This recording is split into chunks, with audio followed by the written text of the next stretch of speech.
Innovation. Dark.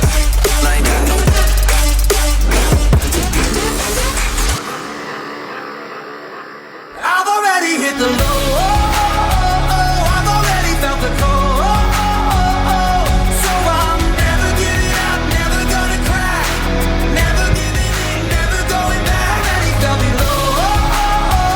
I felt deeper than a stone. So I'm never giving up, never gonna crack. I'm never giving in, never It's time for day number 2 of the semis here at the GSL Codas. Tasis and Artosis are going to be casting Innovation versus Dark for you nerds at home. And this is going to be a kick-ass Saturday afternoon, Artosis. Yeah, what a matchup. But first, let's talk about the finals. It is going to be here at the studio. Take line number 2, the green line to Samsung Station. Exit 1, walk straight to the end of the street. It's on your right in the Meditalks building on floor 2. Now, just to make this perfectly clear, you can start getting tickets at 11. People line up early. It's going to be a sick finals. It's SOS versus one of these badasses. It's going to be a full final. Yeah. So now, you can't get in until 3:30, but you can pick up your ticket as of 11. The studio's full. You can go to B1. And apparently there's additional seats here. I've never been to B1. I guess it must not be a parking garage. I thought it was a parking lot for sure, but maybe you nerds will be sitting in car spots. I don't really know. But if you want to be able to sit in the studio, I suggest you come pretty early to get a ticket and then go and do whatever the hell you want. And then come back at 3:30. yeah, so we're going to probably have to emphasize this a couple times in cast because I know we have people that fly in from overseas. Yeah. And occasionally they don't get seats here. You can get in. You just have to get here very, very early. Our finals, if we host them in the studio like we are for this one, it does fill up. So do the right thing. If not, we'll be seated in another part of our building to watch live as well. Anyways, today I should say, it's Saturday afternoon, Innovation versus Dark. Going to be a really great match. Yeah, this is the best Zerg in the world versus the best Terran in the world. So I would say that's pretty awesome. And what's more awesome is this is not a best of 1. I mean, best of 1s are dumb. It's not a best of 3. Those are a bit volatile. And you know what? It's not even a best of 5. It's a best of 7. Tassels. I think it's going to go all the way to Game 7 as well. We got a quick interview with these two players, see what their thoughts are before we start our match. 선수가 오늘 경기에서 탄생하는데요. 4강 2경기에 나서는 이신영 선수와 Curious says, let's find out who's going to face off against SOS in the finals. 안녕하세요. Hello Innovation, hello Dark. 네, 자 드디어 아주 많이 기다렸던 그 매치가 오늘 Finally, 펼쳐지게 the match you've been 됐습니다. waiting 먼저 for. 이신영 선수인데요. 2년 만에 결승 갈 기회를 잡게 됐습니다. 먼저 오늘 연습 Let's start out with you, 잘하셨어요? Innovation. 아니요, 연습 잘 못했어요. 왜요? It's taken 2 years to get to a semifinals in GSL Codas. How did you prepare for this? 이신영 선수를 said 도와주는 not as well as I wanted 선수들이 to. 아무도 없었나 봅니다. 자, 그러면 박명 선수 지금 3년 만에 16강 투표에 Well, let's go 승승장구하고 over here to 있죠. Dark 연습은 now. 어떻게 하셨어요? 저는 신영이 You broke the 형과 round of 16 curse. Are you? 다른 게임 How did you prepare? 네. 어제 신영이 형 연습하는 걸 봤거든요. 네. 누구랑 했다고는 말 안 하는데 I'm not like Innovation. I only grind in StarCraft 2. I'm not playing other games. 연습했다고 하시는데. 저 다 거짓말이에요. I know he's been playing with someone else. I've seen it on ladder. So he's lying if he says he's been prep. 도움을 받으셨나요? 일단 재선이가 가장 많이 도와줬고 그다음에 현우 Who 형이 helped you 자기 prepare? 연습 필요하다 해서 Well, 찾더라고요. first of all, Bunny helped me the most. 제가 좀 도와줬어요. 오히려 내가 도와준 것 네. 같다. 그렇군요. 자, 오늘 And 경기가 Beyond asked for 정말 help from me, 기대되는데 so I helped 저그를 Beyond. 제일 잘 Just to make it 잡는 clear, I was helping 테란 Beyond, though he wasn't 이신영 helping me. 선수와 테란을 제일 잘 잡는 저그 박명 선수의 경기라는 점에서 무척 기대가 됩니다. 이신영 today the 선수의 Terran- 저그전 수준이 어떻던가요? Who has the strongest win rate against Zerg? 실력에 And the 비해서 Zerg has the strongest win rate against Terran. That's our 너무나 matchup today. 징징을 심하게 What are your thoughts on that, 하시더라고요, Dark? 요즘도. 네. 맨날 징징대는데 이렇게 중요한 무대만 되면은 좀 많이 짜우시더라고요. 그래서 아마 그런 점들을 좀 Innovation's always whining and 너무 complaining. 괜찮더라. 그렇군요. 자, 이신영 선수. He says he doesn't really practice, but I already know he already trained hard, so 상대 그런 테란전 sounds like a Terran to me. Yeah. 그냥 How do you evaluate, 태양이가 저그 전에 his CBT 되게 잘한다고 생각을 했는데 네. I think 0대3 나는 거 보고 역시 저그는 못 이기는구나. Listen, I think TY is really the master of TVC, 박명 선수가 아니라 but TY managed to end up losing against Dark 3-0. 영도 원래는 좀 That gave me a different idea. All right, 어설프다고 생각을 Zerg is a 했는데 race that 사람들이 can. 네. 최근에 좀 각성을 했는데 Zerg is a race that's 네. not very beatable. Yeah. 네. But it's not about Dark really, it's about Zerg. Wow, it's played right into Dark's. 박명호 선수를 못 이기겠다. Analysis of 자, Dark 박명호 predicted 선수 that. 전태양 선수를 3대 0으로 이기셨잖아요. 네네. 오늘 몇 대 몇으로 이겨드릴 거예요? 오늘요? It's not 아무리 just that Dark's a good Zerg, it's just hard to beat Zerg. 예정이 있다 보니까 네. 4대1 정도. What do you predict about today's games, Dark? 예정을 생각해서 4대 1. 이신영 선수는요? Since we were on the same team before, I predict 네, 4-0. 4대1로 질 것 같아요. 오늘 Savage. 질것 같다. 그렇군요. 자, 과연 이번 시즌 Innovation says it's 마지막 gonna be 4-1. 진출자는 누가 And he's gonna 될까요? lose. He's 김민수 gonna 선수의 상대가 될 4강 2경기 바로 시작하겠습니다. All right, so this is the final final match. By the way, 두 번의 강자를 허용하지 않고 자신의 약점을 극복해내면서의 빈틈 보완. 와, 이걸 이렇게 잡아내네요. 아쉬웠던 거는 이제 GSL 시즌 1 8강 수입하나요? 진짜. 대엽이 형한테 역습당한 게 좀 아쉬웠고 GSL은 다 아쉬웠던 것 같아요. 박영우가 GSL에 한을 불고 있는 그림인데 진짜. 11번째 올라온 GSL에서 끝으로 바라던 4강 진출을 떨어지는 매 순간이 되게 아쉬웠죠. IN 월드 챔피언십부터 해가지고 열심히 하지 않고 좀 풀어졌던 게 그냥 계속 불안했어요. 초조하고 좀 위축돼 있고. 그래서 이번에도 좀 16강에서 떨어지면 되게 좀 마음 아플 것 같다 라는 생각을 했었는데, 뭐 16강 시작할 때는 그래도 뭐 다 할 만한 상대라고 생각을 했고 뭐 충분히 올라갈 수 있다라는 생각을 했는데 고명재 선수의 반격이 너무 거세가지고 또 한희석 선수한테도 2대1로 겨우 이겼고, 대체적으로 그날은 좀 되게 힘들게 올라갔던 기억이 있어요. 그때 경기는 그냥 항상 좀 기억에 남는 것 같아요. 다 1, 2, 3세트 다. 이제 8강에 걸린 최종전 대결이 기다리고 있습니다. 다시 만났습니다. 박영우 선수와 어윤수와 1, 2세트는 유리했는데 지고 유리했는데 질 뻔하고 되게 그런 경기들이어가지고 3세트는 그냥 좀 막으면 박영우 제 여태 한 것 중에 좀 가장 배짱 있게 했는데 잘 돼가지고 기억에 남는 것 같아요. 확실을 했어요. 그렇습니다. 그렇죠. 진짜 2012년부터 2017년까지 WCS 포인트도 나름 안정권이어가지고 편하게 하자라는 생각으로 하고 있어요. 우승이야 많이 할수록 좋죠. 근데 원래 시즌 마지막에 잘하는 사람이 결국 최후의 승리자거든요. 인생은 한 방이기 때문에 지금 이 기세로 그냥 블리즈컨에 가고 싶어요. 바로. 명우는 사실 그렇게 잘한다는 생각을 안 했었는데 최근에 좀 스타일을 변화를 하면서 잘하더라고요. 기본기도 좋고. 솔직히 신영이 형도 꾸준한 선수라고 생각하고 있어요. 대엽이 형처럼 언제 만나도 좀 힘든 느낌? 근데 뭐 신영이 형은 너무 뻔하니까. 명우야 이렇게 4강에서 이렇게 만나게 됐는데 뭐 7전제기도 하고 다전제에서는 또 나름 내가 강하기 때문에. 저한테 그렇게 혼났는데 아직도 그런 생각을 한단 말이에요. 다전제에서 형한테 그렇게 접은 기억이 없어가지고 뭐 형이 다전제에서 강하다는 생각은 안 해요. 오히려 뭐 단판 이런 거에만 강했지. 근데 저는 그냥 트로피가 갖고 싶어요. 트로피가 너무 탐나네요.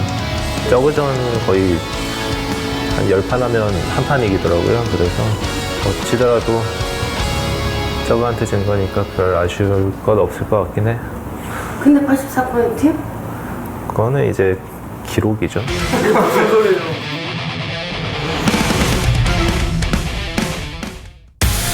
That might be the most ridiculous that thing was the I've most ever heard. ridiculous statement I have ever I seen. win 1 in 10.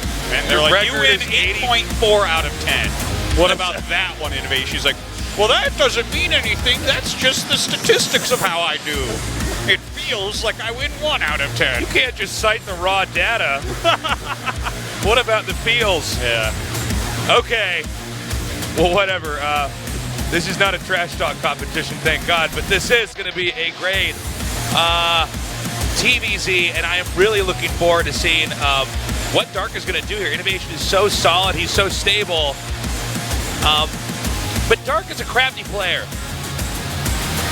Yes, indeed he is. Well, okay. Anyways, let me get back on track here. We just had our Innovation, Dark. Who wins it, Tasteless? I think Innovation does, but I would love it if Dark won it. I would love to see Dark actually take the series. I just feel like, and I'm going to do the opposite of the way I took the last semifinals, and this isn't just so we have one of each in one broadcast, but with SOS, he's so unpredictable in that PvP, and he just seems to play so meta and so against the player, not just the race or the architecture of the map. With Dark versus Innovation, I feel like Innovation is so solid and doesn't require creativity. Does that make sense? Yeah. He simply mechanically is so strong, he kind of runs over his opponent, and I think it's going to be tough for Dark. Now, that being said, Dark is the guy that can last the longest against a Terran and yo-yo the game back into his favor. Yeah. Yeah, that certainly is true. I think in like a standard normal game, Innovation does very well. It's a hard one to predict, this one, really. I mean, they're just both such strong players. It might be whoever brings it today, because like TY versus Dark, I would generally even favor TY just slightly, but he did not bring it that day. He did not look in his best form. TY looked really off. I was very caught off guard by that. Even if Dark were to win, I did not think the series was going to look like that. I don't think TY is a good yardstick for trying to judge how this TVZ is going to go with Innovation versus Dark. Yeah. No, I agree with you there. But Dark, like, let's be honest, like the map pool, we have like 3 or 4 really gigantic maps that it's hard for a Terran to finish a Zerg on. Yeah. So there's definitely that going for him. I'm very interested to see how much mech Innovation will pull out here today as well. A composition known for being, as some would say, cost efficient. Cost efficient. But Dark he's such a brainy player. I don't know. It's a tough one. Okay, so this is the map order. See, Ascension, Acolyte, Mech Depot are all pretty darn big maps. Whirlwind is pretty big too, depending on spots. Like if you're cross spawns, it's pretty gigantic. So I'm not really sure how this one goes, Tasteless. I think I love the map order for it. I think Newkirk Precinct makes it especially interesting because you can have a long game on that, but that's a really tough one for Zerg to last on. And Abyssal is the final map. Like if we get to that game 7, it's absolutely anyone's map. Dark is a pretty crafty player. He might try to go for some early kills, some kind of all-ins or some aggro play to mix it up within a series this long. I do feel like for Innovation, and I'm fine being wrong about this, but just in my current analysis of this, I feel like Innovation is going to go for something fairly standard each time. Maybe 1 or 2 timings, but nothing all-in-y, nothing cheesy. Okay. Well, we'll see how this one goes down. Newkirk Precinct, definitely a very doable map here. Can Innovation start this off strong? We're going to find out. This is game number 1. Innovation versus Dark, a fight to face off against SOS in the finals of the GSL Code S. 2017 Hot 6, GSL Season 3, Code S. Up we rise into the night. We never die. In the shadow, we can break. In the bottom left, in the blue, he is Innovation.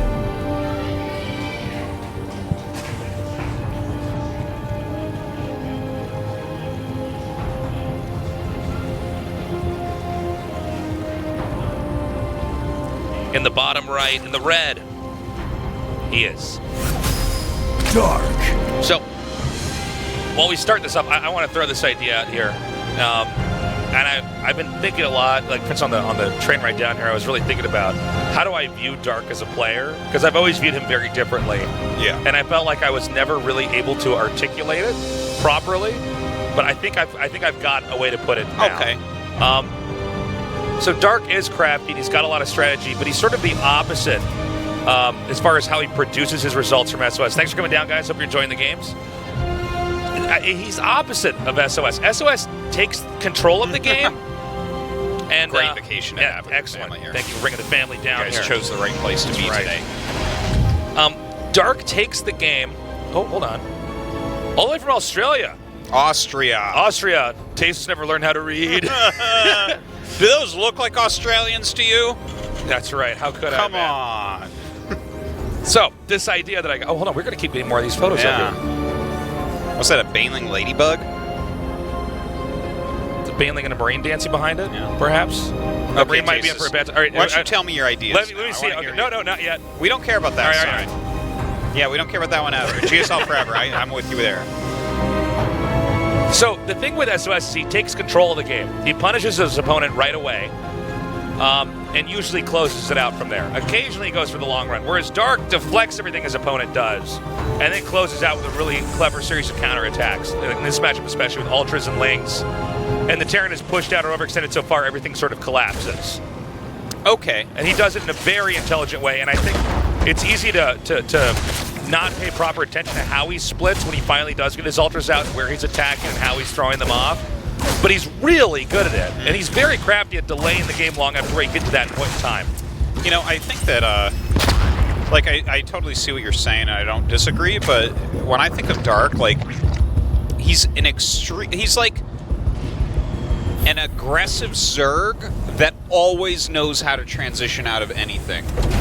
Like, he opens, like, gas pool more often than he opens hatchery, which is a crazy thing to say, but, like, yeah, the guy opens super aggressively in all three matchups quite often, and sometimes that's to be aggressive, sometimes that's to scout, and here, oh my god, 2 starport tastes, 2 starport. Okay, Innovation's actually mixing it up for the first game here. I see what you're saying, Artos. I feel like a lot of times he takes an aggressive approach. It can win, but a lot of times it's to dictate control of the game. He's very much in control, even when he has to respond to everything his opponent's doing. He's always got a follow-up. And we've seen a lot of Zerg players that don't have that.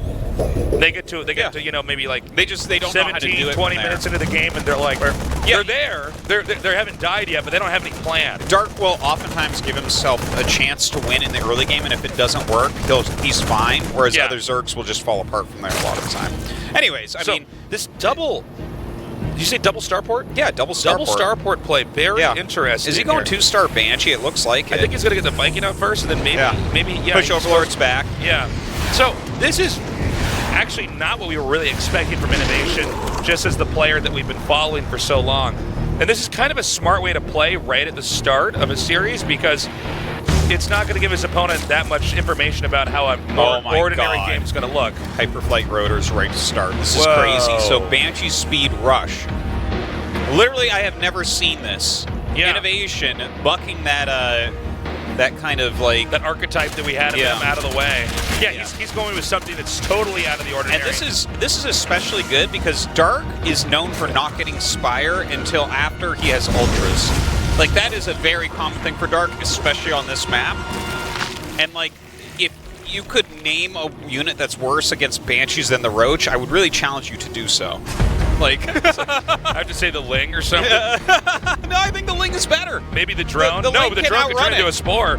Oh, that's true. It can. Yeah. It can. But we're going deep with that. This is really cool to see Innovation doing this. Oh, this is super neat. But Innovation's also trying to sneak out an expansion. I wonder if it would have been better for him to take the upper left base if he was going to do this strategy instead of this forward expansion, because these Ravagers are coming up here. I wish I could see Dark's face right now. He's like, wait a minute. Why do you have 2 Banshees right now? So, in some way, oh my god. Oh! What? Oh! He needs to watch those Banshees. He could have dodged that. Yeah. Each of them in half health.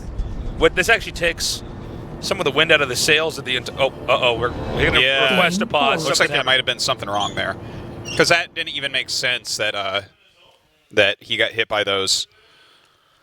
I can't. Okay, so we're going to send the ref as well as probably one of our technicians over there to see what the issue is. Something might have been wrong. It looked like there was like a little lag glitch or something like that. I'm not sure, but that was alarming that those Banshees got hit by those two Dark through projectiles. The biles perfectly, but it seemed as if, I don't know, it seemed a little bit weird. You know that's going to happen as a Terran. Anyways, this new build that he's busting out is super neato, man. Like, I have not seen 2 base. It's probably Banshee speed, cloak, 2, like... But if you're not going, I guess, I wonder if this is like almost a response to the Oracle trends that we're seeing against Zerg, where people are figuring out that Hydras are not actually anti-air. They're anti-ground. They're things that can shoot air, but yeah, they can hit air technically. It's like, but it's more like the Cyclone in that way, where it's like Oracles just wreck Hydras, and maybe Terrans figure out, they're like, wait a minute, Do Banshees just wreck Hydras? Oh my God, they do. Like, I think you may be correct. I feel like this is probably a build that's floated around in various parts of the ladder and was a lot of times written off. This happens a lot in StarCraft, is where someone's doing something and people go, "That's a stupid strat. That's not something you can actually use." And then you got somebody like Innovation who can pick this up and say, "Wait a minute. If nobody's doing this at the highest level, this can completely throw Dark off." But again, remember, it's a best of 7, right? So each game in a best of 7, you're not just preparing for that specific game. You're also using the previous game you play, like for instance, game 1. You're using that as information. You're going to farm that information. You're going to take that data and add that to everything else you know about your opponent, so you can try to alter or change your builds when you see fit. So the fact that Innovation's opening with this is pretty smart, because I don't think this is something he can use in any of the other games here tonight. If he does, that's insane, and everybody's going to be talking about it for weeks to come. But the fact that he's going to try this, it can really throw off Dark and not really allow Dark to play a proper game. I like that nod back there. Yeah, no, that's good. It's like, you liking this? Yeah, I'm liking this too. This is a pretty sick build. But okay, so let me throw this out there though. Yeah. This could be something that we see multiple times, just because like mutas are not very trendy right now, and especially like if mutas just aren't that good against Terran at the moment, then that would be the only thing that I can see that just straight up 100% counters. That's a really interesting point, Artos. I guess you're looking at this very differently from me. I think there's a possibility he just switches into mech from this. Okay.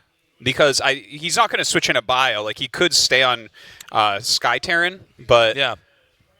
I mean, he absolutely could just go Sky Terran as well. That's a possibility. I guess we'll just have to see where he goes with this. We've just never seen it before, so it's hard to really truly analyze if what the next step is. If he does go mech, this actually I don't think would be a bad map to go mech on. Yeah, it's quite a good map for it. Yeah, it's a small map, enough. It's you can cut just in kind half of eat easily. it. Yeah. The 2 forward bases in the lower center and the upper center are very pokeable with mech. So if you have speed Banshees out, it's not like you're going to really worry about Swarm Hosts. Are you going to make Swarm Hosts to those counter speed Banshees? Pretty sure they don't.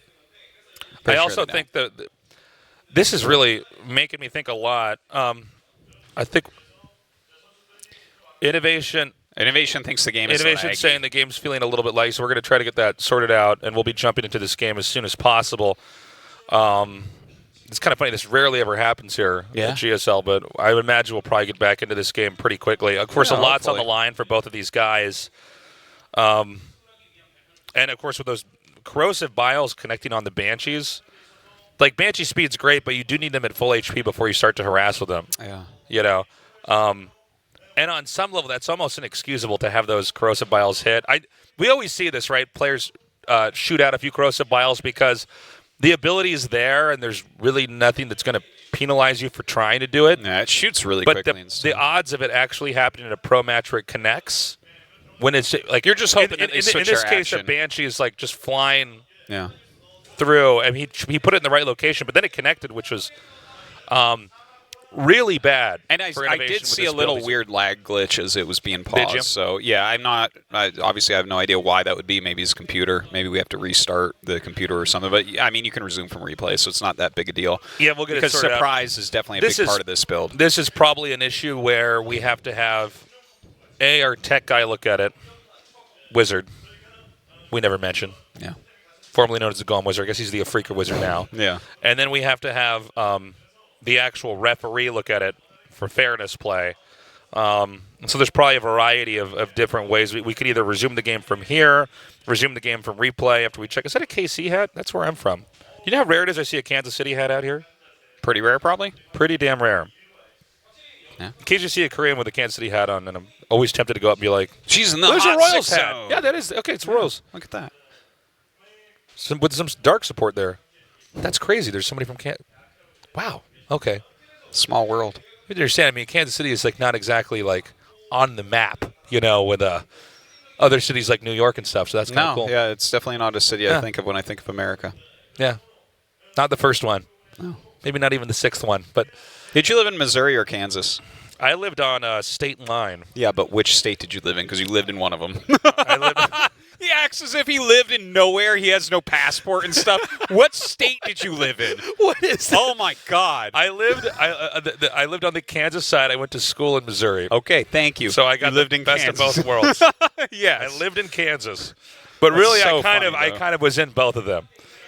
You see They, this? I got this little the Kansas and Missouri border guards did not stop me from getting into the Missouri side. No, I they had to didn't. Go to the gas station Because across normally the street from my house. states, normally states next to each other have guys with guns checking everything. Yes, that's why whenever I'd rob banks, I'd rob them in Missouri and then cross over to Kansas where the police couldn't chase me. That's perfect. how I did it. Until you had to go to school the next day. Yeah, and that's when it was. Well, I was a wild child. Let me tell you. So we are still getting the issue sorted out. I think that it's going to maybe be a little bit. I think you're probably right. yeah. Well, this seems like it's kind of a technical one, right? Because okay, there may be lag, but also the Banshees. If you're the Terran player, you absolutely would want to resume from replay. If you're the Zerg player, like you absolutely 5 seconds before. absolutely, want to keep it from where it is. Because with the two Banshees being hit, this may take all of the momentum out of. Yeah, if you have to go back the- and repair, it's like he has 4 Banshees right now. The Zerg and- can be prepared in that time. Yeah, if you have to sure. go back and repair. I mean, I don't know. I'm not sure how they're going to deal with this. This is why I am not a referee and instead of Let me tell you commentator. something, man. It's a lot It's easier. actually really hard if you're a ref for an e-sport. I used to do that a lot, actually. Back when I first moved out here, I ran a lot of tournaments and stuff, as you recall. I even reffed a tournament you were running once, and it can be difficult. You have people you ref that a tournament hate on that you, I was running? Yeah. I had to make a call about a game like Phoenix vs. Strelok or something. Do you remember this? Someone was whining about lag or something. I was running the tournament? It was like a GOM TV Oh, okay. I was like, tournament. I'm like, I got some news for you. I've never ran a tournament No. before, but Well, you were casting I was it or something. probably casting. That's all I did when I got out But here. yeah, I even anyways I did a lot of that stuff, and the players always liked my decisions. So I'm a that's great a sick referee. humble brag, man. That was. It's a straight up brag. I might be the greatest StarCraft referee of all time. But you had to come I over here only and care about become. fairness. You had to come over here and become the greatest commentator of all time. Oh God, I'm just so great at so many things. I'm the funniest ever. It's, Tallest ever. I'm the tallest ever. That's very measurable, though. That's a hard one to. That's a hard one to back up. They can't tell though. Maybe my legs like go around the whole table and stuff. Yeah, what you guys can't tell is I'm sitting in a chair and he's sitting on the floor right now. Yeah. That's how big Artosis is. I'm 9 feet tall. That Yeah. would be the tallest ever. I believe the tallest human ever was 8'11". That's really tall, man. But you're taller than him. I'm taller than him. Yeah. I'm 12 feet tall. There you go. I bend over I'm and wondering- touch my toes, and Tasus walks right underneath my belly. We're still gonna have to wait. I think a little bit here, guys. I believe the see here. We are just to keep you guys updated. We're going through the replay right now, so we're trying to get this issue resolved. It will eventually be resolved, and we will eventually be back at this game. And then we'll be casting it. So what you been doing lately? What have I been doing lately? Yeah, what's up? I've been running some Haven't seen you for a errands, few and days. just kind of Yeah. doing some shopping. I moved into that apartment, a new apartment of mine, about 2 months ago. So I've been Pretty awesome. getting some just new stuff for the house. Oh, yeah, some yeah. new clothes and Furniture and stuff yeah, like that. just stuff like that. So kind of staying busy. I mean, since as you guys can see, my hand's broken here. I can't really play any games, so I'm trying to just stay active. I've been reading that book, Sapiens. That's a good book. Fantastic book. I'm about a fourth of the way through it, but it's terrific. Yeah, quite a And good then listening to audiobooks and some podcasts, I guess. Since I can't, even reading a book is actually kind of hard with one hand. You would think it would be easier until you start trying to do it, and it just kind of gets awkward. So, especially a thick book like Sapiens. yeah, and I actually am why you preferring gotta using get a hard Kindle. copy. Yeah, I've thought about getting a Kindle. I think since my hands should be healed in a week, I think I'm just going to stick with the hard copies. But I'm just trying to kind of get out of the house, I guess. Yeah. Occasionally, I'm watching shows and stuff on Netflix. Well, yeah, that's it. What about you? You got your family's out of town for you. Yeah, they're coming back quite soon, but When do they come back? Friday. So Still got about a few days. week. Yeah, Okay. 6 days. 6 days, and they'll be back. But no, just playing StarCraft 1, streaming a lot and stuff. I've been watching your stream a good Yeah. amount. It's pretty fun, right? It's pretty great. It's pretty awesome. Check pretty that great. out. Twitch TV. Occasionally, I'm there with my /Artosis. one hand, like Kappa. Yeah. Having a lot of fun with that, though. Yeah, it's good. A lot I of want to fun start playing some streaming soon StarCraft. here. How long have we been on pause here? This feels like one of our longer Yeah, this is breaks, but I normally don't kind get of to do get this it too much. though. It's for how much is on the line here. Finals berth, yeah. Yeah, It's And in game one's game pretty one- important, especially you bust out a build like this. Like you can't have weird stuff well, going it's wrong. especially unique because Innovation normally does not do builds like this. we were even saying before the Gumio series doesn't started, even do builds like this. Yeah, we were saying before the series started, well, he probably won't do anything that out there. And then he opens up with this. And then there's, according to Innovation, some hiccups here with a little bit of lag. And then you have the fact that the corrosive bile is connected on the Banshees, which sort of hinders the application of the build ever working. Yeah. Of course, Dark here saying, are you, on some level, are you kidding me? Those corrosive biles connected. So yeah, once we get it solved, but it's going to be a tricky one for sure. Yeah. We could manufacture some drama right now and be like, it sounds like Dark told Innovation to F off, and Innovation said, Dark, you suck. You always do this, That's cheater. Right. People are already on Reddit making the threads right now. Yeah. Yeah, because we just got to wait, man. Oh, WCS Montreal is going on. That's right. Yeah, they've cut to that top 16. It's an exciting bracket. Showtime That's something is else. in that bracket, so maybe he can make it. I'm hoping. I got my fingers crossed. Yeah. I believe we are actually about to resume from replay, or I'm seeing us do that on my screen in front of me right here. So yeah, they're getting their replay ready. as soon as we know whatever the details are of this. Oh, excuse me. No, first we're going to check the computers. So we are actually most likely going to go to break in a second here. And when we are ready, we're going to hop back into this game. We want to make sure this is as fair and as, to everybody as possible. So we'll be back in a few minutes. Don't go away. We will continue on shortly with the semifinals of the GSL Code S.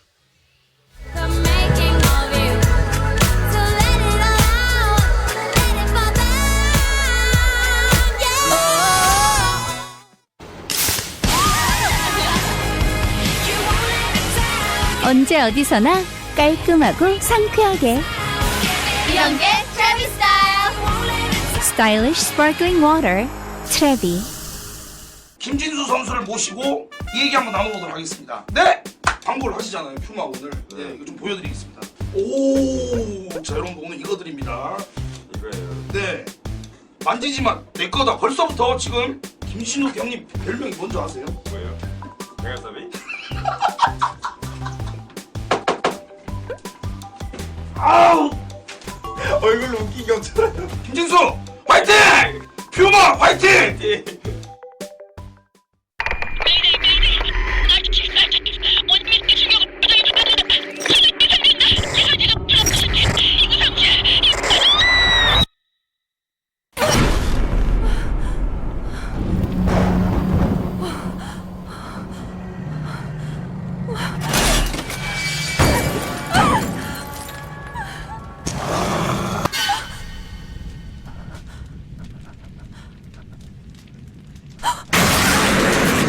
끝없는 악몽의 시작, 블러드시티, 에버랜드.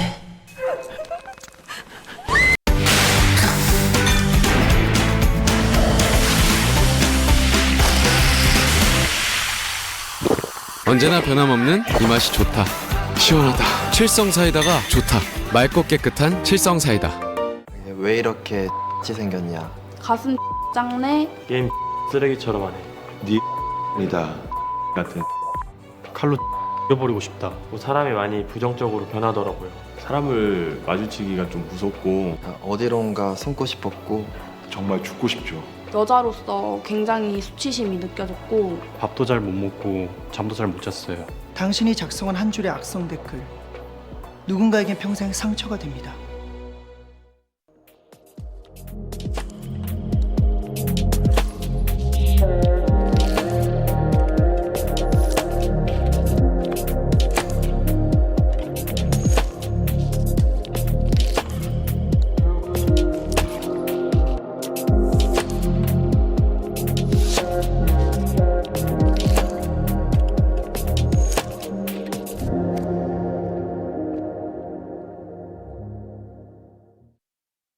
날카로운 면도날이 이중 윤활 밴드를 만나다 시원함까지 더해진 당신의 면도, 쿨링을 더한 프로실드 7로 당신의 면도를 부드럽고 시원하게. 질레트 프로실드 7, 남자를 위한 최상의 선택.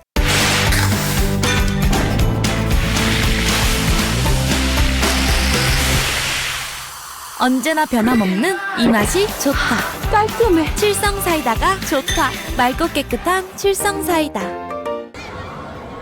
저기요, 우리 아빠 좀 찾아주세요. 저기요, 우리 아빠 좀 찾아주세요.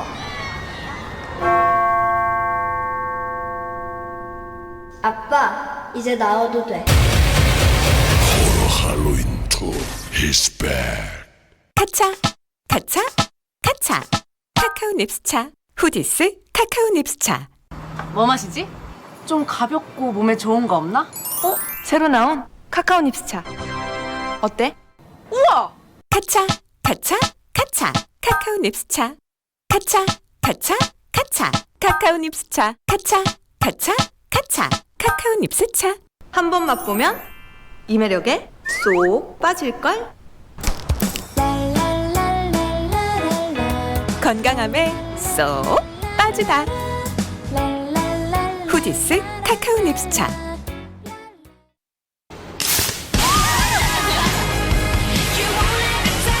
언제 어디서나 깔끔하고 상쾌하게 이연계 트래비 스타일.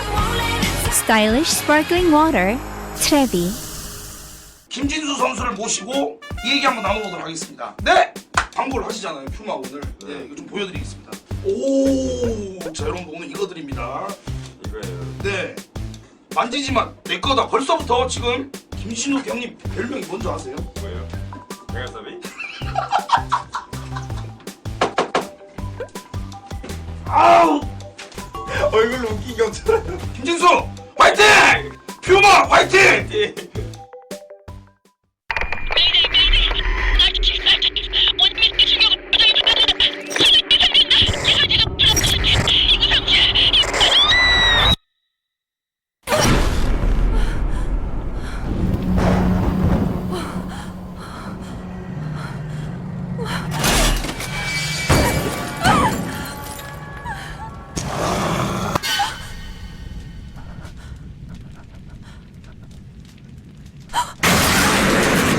끝없는 악몽의 시작. 블러드시티 에버랜드.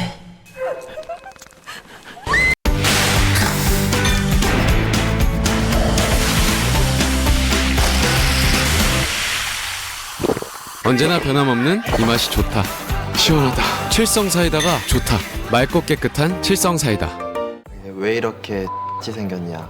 가슴 짱네. 게임 쓰레기처럼 하네. 니다 같은 칼로 죽여버리고 싶다. 뭐 사람이 많이 부정적으로 변하더라고요. 사람을 마주치기가 좀 무섭고 어디론가 숨고 싶었고 정말 죽고 싶죠. 여자로서 굉장히 수치심이 느껴졌고 밥도 잘 못 먹고 잠도 잘 못 잤어요. 당신이 작성한 한 줄의 악성 댓글, 누군가에겐 평생 상처가 됩니다.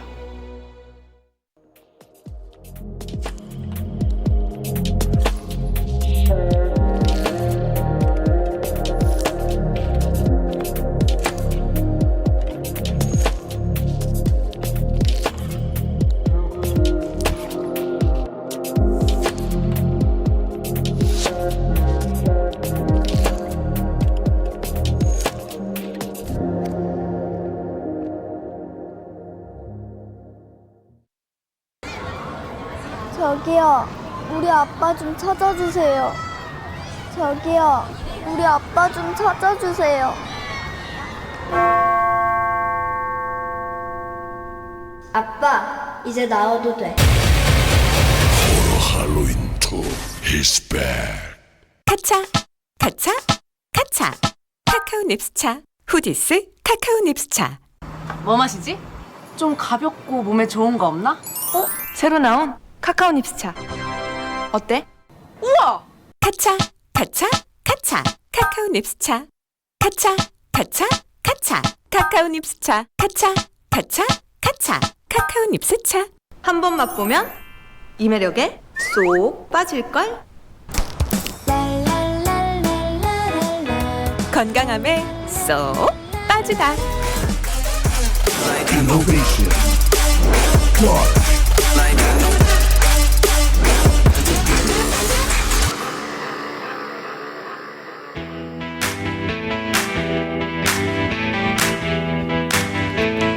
Welcome back to the GSL Code S. We are going to resume the game. I don't know if we're going to be able to get all the details, but it was sorted out with the players and the refs. Yeah, we'll see where it starts. A couple seconds before, so we'll see if he's been hit by the vials or not. Yeah, looks like we've evaluated the game where the lag spike hit, and we're going to hop back into this. And yeah, I don't know if it's going to be before or after the Banshees. Yeah, we're not 100% on that. We've been notified that we're going to go to basically before that lag spike. I don't think that lag will be an issue. I believe we swapped out the desktop PCs. Might be. To see if there was anything wrong with one of those PCs. We do have backups here. 7 years going strong in this show. Yep.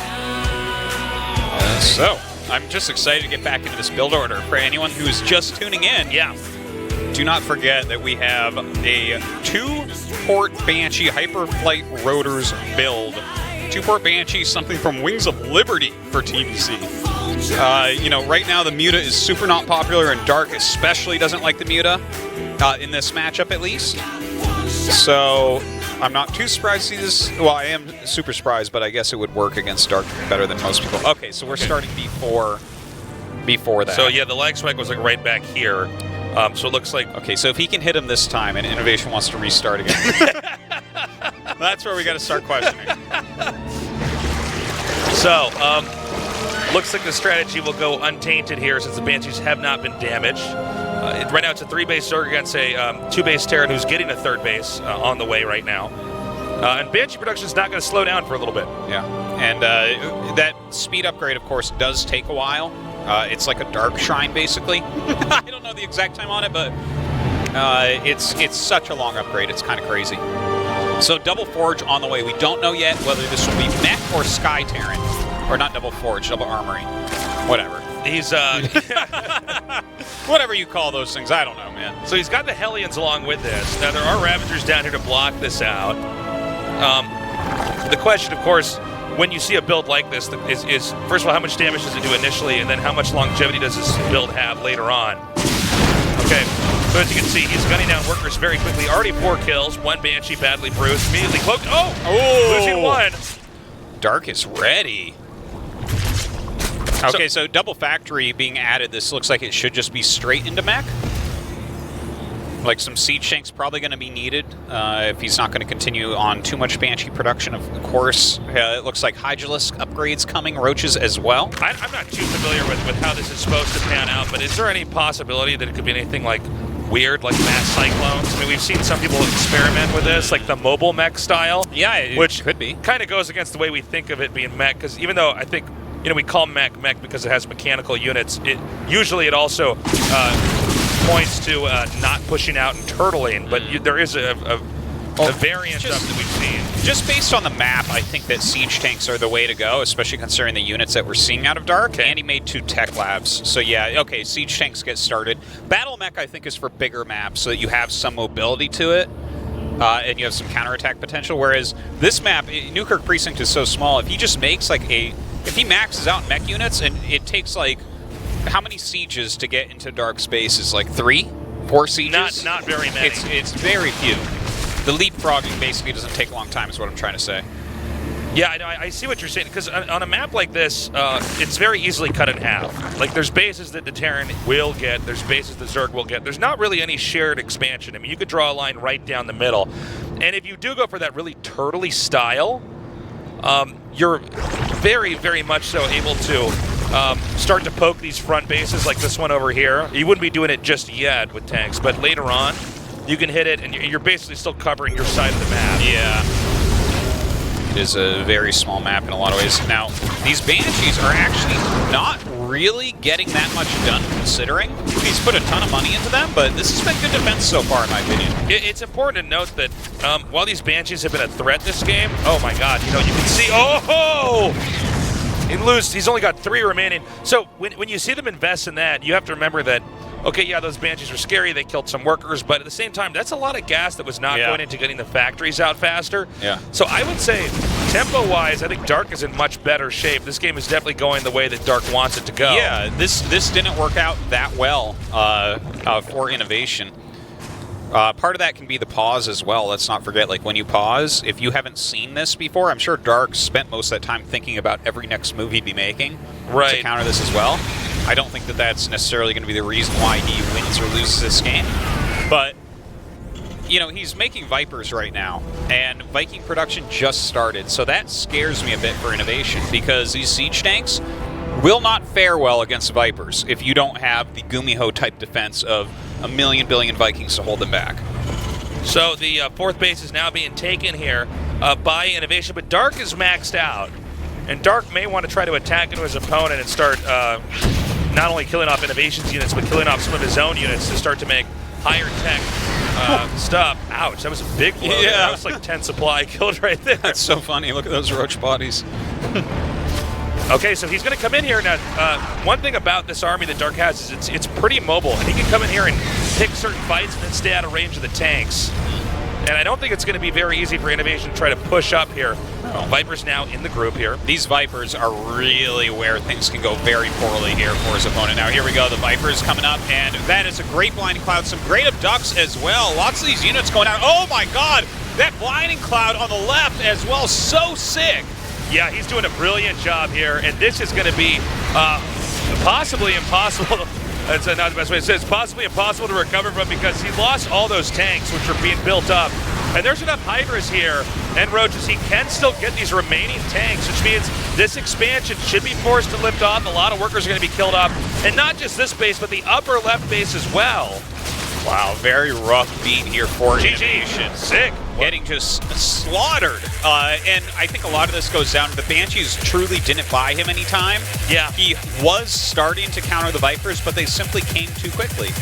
And Innovation did not have a setup that could withstand that, unfortunately. He had 2 clumps of 6 tanks.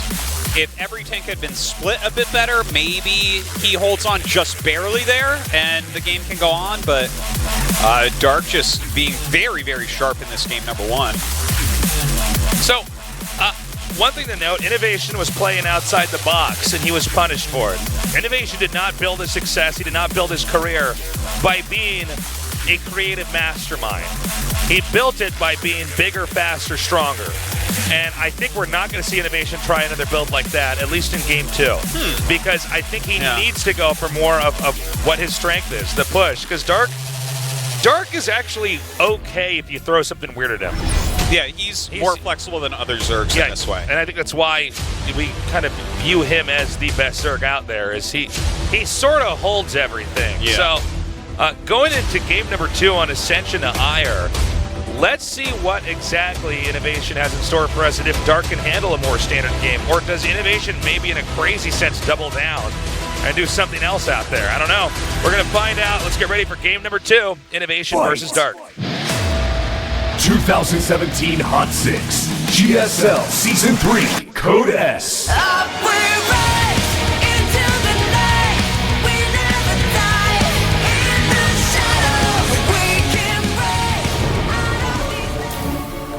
In the bottom right, in the blue, Innovation.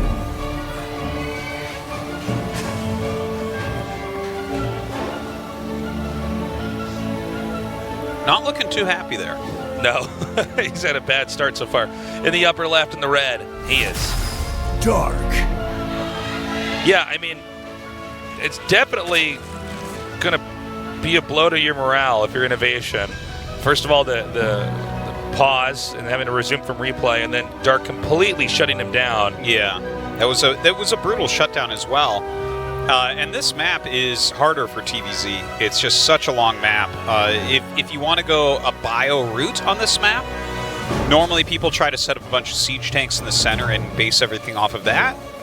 But it's super hard to kill anyone, and I would say Dark would be even higher on that list, of course, on this map with a regular bio push. So some good StarCraft art. Yeah, if Innovation does something else, I would not be too surprised here. This is a tough map.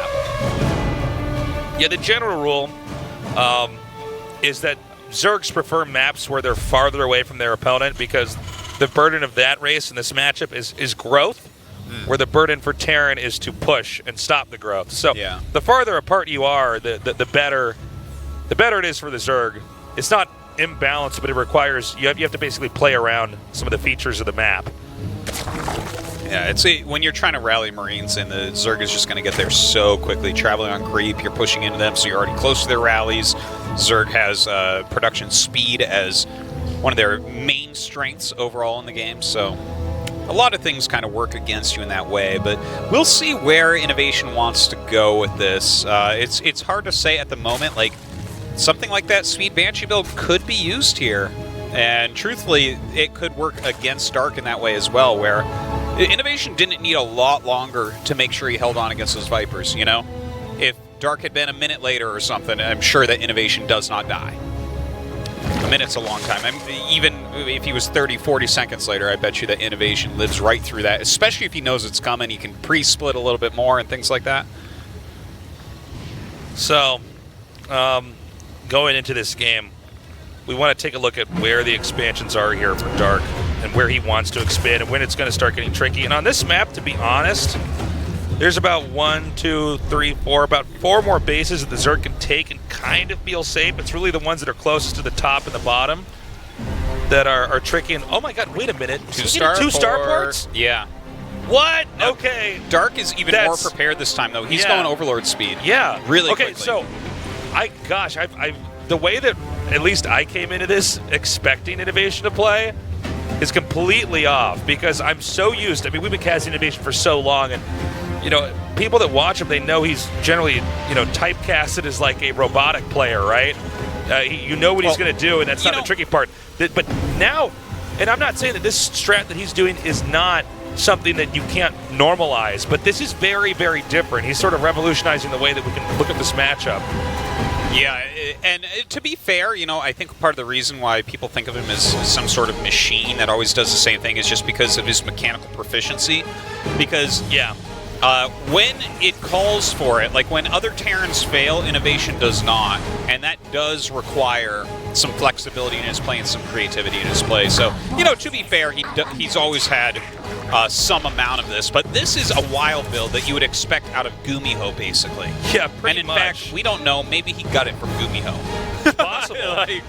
Now I'm curious, how many more times will we see this in this series? Well, we could see this every game at this. Well, not every game. I think eventually we'll see something like a Proxy Rax or something like that. But like, I mean, this is a really big build, a really big map, and we have 3 maps that are really gigantic. So if he thinks it's good on this map, then it might just be his build for the big maps. It's an interesting response here.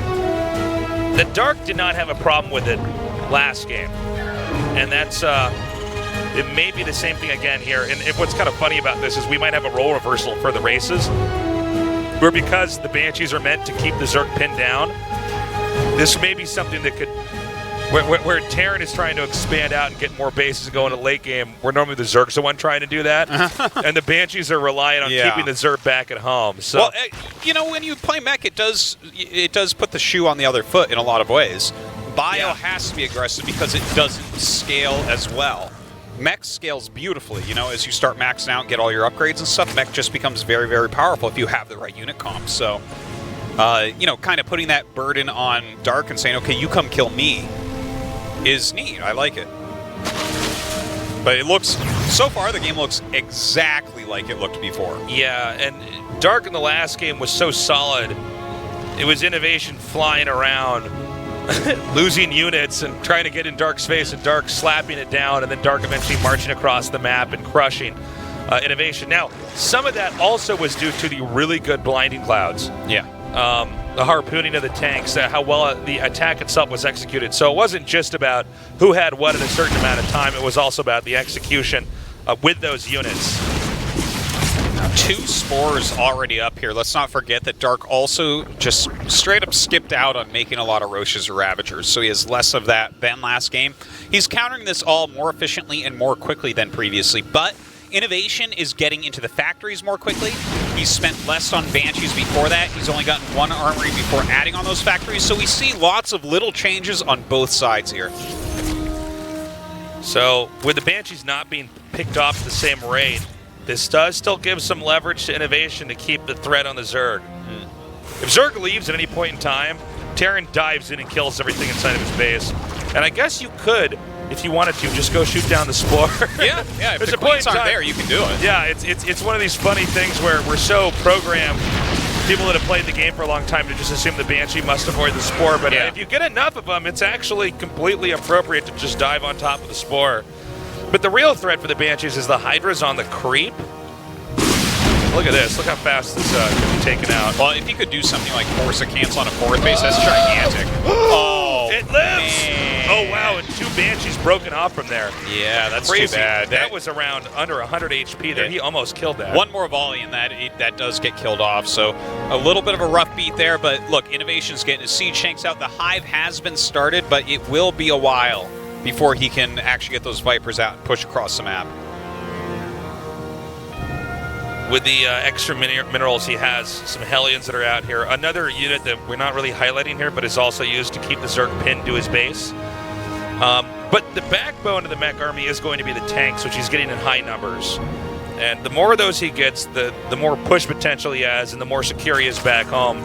Unless Dark does execute those really good blinding clouds and just attack in the perfect way. Well, that is certainly one way to kill a mech player, that is for sure. But we'll have to keep an eye on when Innovation wants to get into his Vikings, and if he gets enough Vikings to actually counter that, because that is at least how Gumiho counters Vipers, is by having a big cloud of Vikings there to just push them back. We don't really see them yet, and the Vipers are on the way, so that makes it a little bit scary, but, you know, 3 Vipers, that's what he's affording here, like he did in the previous game, so he can keep up his other unit production, but 3 will only give you a certain number of spells, right? So if you have your tanks spread a little bit more, like I was mentioning last game, like if he had his tanks spread more, he's not going to just straight die to that attack. Yeah. Okay, Vikings are getting started now. 2-2 on both sides. A lot of roaches. We are nearing the Zerg maxing out. Mech players are always going to max out a little bit later than the non-mech player because it takes longer to get those factories out and units make a little bit slower. Yeah. We see these Banshees coming in here and striking, but you know the problem is he's really just trading these Banshees in for like other attacking units and structures. It's not as much for drones. Yeah. And I think the Banshees, if Dark does this right, they can get trapped in there, right? You actually can't leave to the top. Yeah, I think he's going to be able to kill them. But I think that this is okay in a way. Like, obviously you don't want them to die. But the fact that he sees, okay, the Hive is up, you have a lot of Hydras right now, he has a pretty good idea of what's going on. Look, he even throws a scan down. He's like, where are those units? Because Innovation needs to know when you're on your way to him. Okay, as you can see, 1 Banshee's remaining. So this phase of the game is basically done. It's now going to be up to the mech ground army. Even with the Vikings here, this is more of like, they're air units, but they're also kind of ground units. And it's stuff that you can make out of the starport since you already have 2 of them. Meanwhile, Dark's actually pouncing on this bottom base, and I don't believe there's anything really to defend that was set up at least. Yeah, well, he's bringing in some siege tanks now. A bunch of ducks do go down. He's picking off some of these Vipers, but that's like 5 siege tanks, I believe, we just saw got blown up. But he holds on, and that's really where the difference is from the last game. He just straight died to the first attack.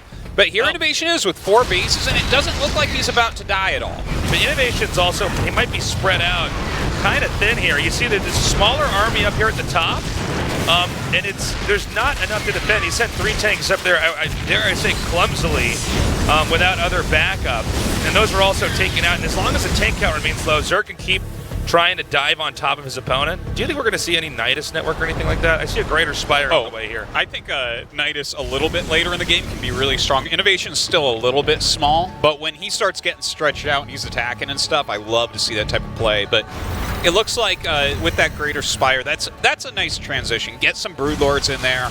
You kind of force him into, you know, making sure that he has a ton of Vikings at that point. And that's a tricky thing about Zerg. You have to force them into certain units, and then if you kill certain units, then you can switch your tech very quickly. Yeah, it's always about being ahead in the tech curve here. Not all matchups are like this, but this is one that is like that, where you make a certain amount of stuff, Terran's countered it, so you dive into that and kill off as much of their stuff as you can. Then you make the next tier of things. Terran has to then switch into that. And sometimes it's like 3 or 4 switches later that the Zerg ends up running over the Terran. Well, the Terran will be so cost efficient if he has the right units here against you. But as is, look, that is a lot of Vipers with a ton of energy. Great upgrades for Dark. He's making Broods. He's making Corruptors. He has some roaches around. I feel like those are going to need to be thrown away eventually. They're just like little harass troops at the moment, at least. Yeah, he might keep them underneath the army just because it looks like this push is about to happen. How many Broodlords do we have total here? Just 4 or 5 or something like that? I think it's 4. Not 100% on that yet, though. Oh, look at this. Okay. You can wait for the right moment to unbro that. And the thing is, you can actually be behind the minerals, and the planetary can't get you either. It's just something to note. I think a lot of times we look at planetaries and we assume they have to fight it. You can actually sort of stay out of range of that. A little bit of harassment going on. Of course, Dude, you do want to bleed off some of these Hellions as well. A lot of Thors are being made. There's going to be over 20 workers killed here. And this is supply that Dark wanted to get rid of anyway, so Dark's handling this really, really well. Innovation's SCV count is still very strong, and of course he does have some mules in there as well, so I don't think he's too worried about this harassment damage. But this is really clearly Dark kind of utilizing this supply as best he can while trading it off. And I mean, that's a great way to trade your supply. Yeah, he's also forcing out all these scans, and even if the units are picked up, that's not mules that were being used. So nearly 30 workers picked off back there. Quite well done. Along with all those scans that were totally required in order to continue to clean that up. Innovation is still trying to just cement his position here in the bottom right. We are getting to the point now where Zerg doesn't have any very easy expansions to take.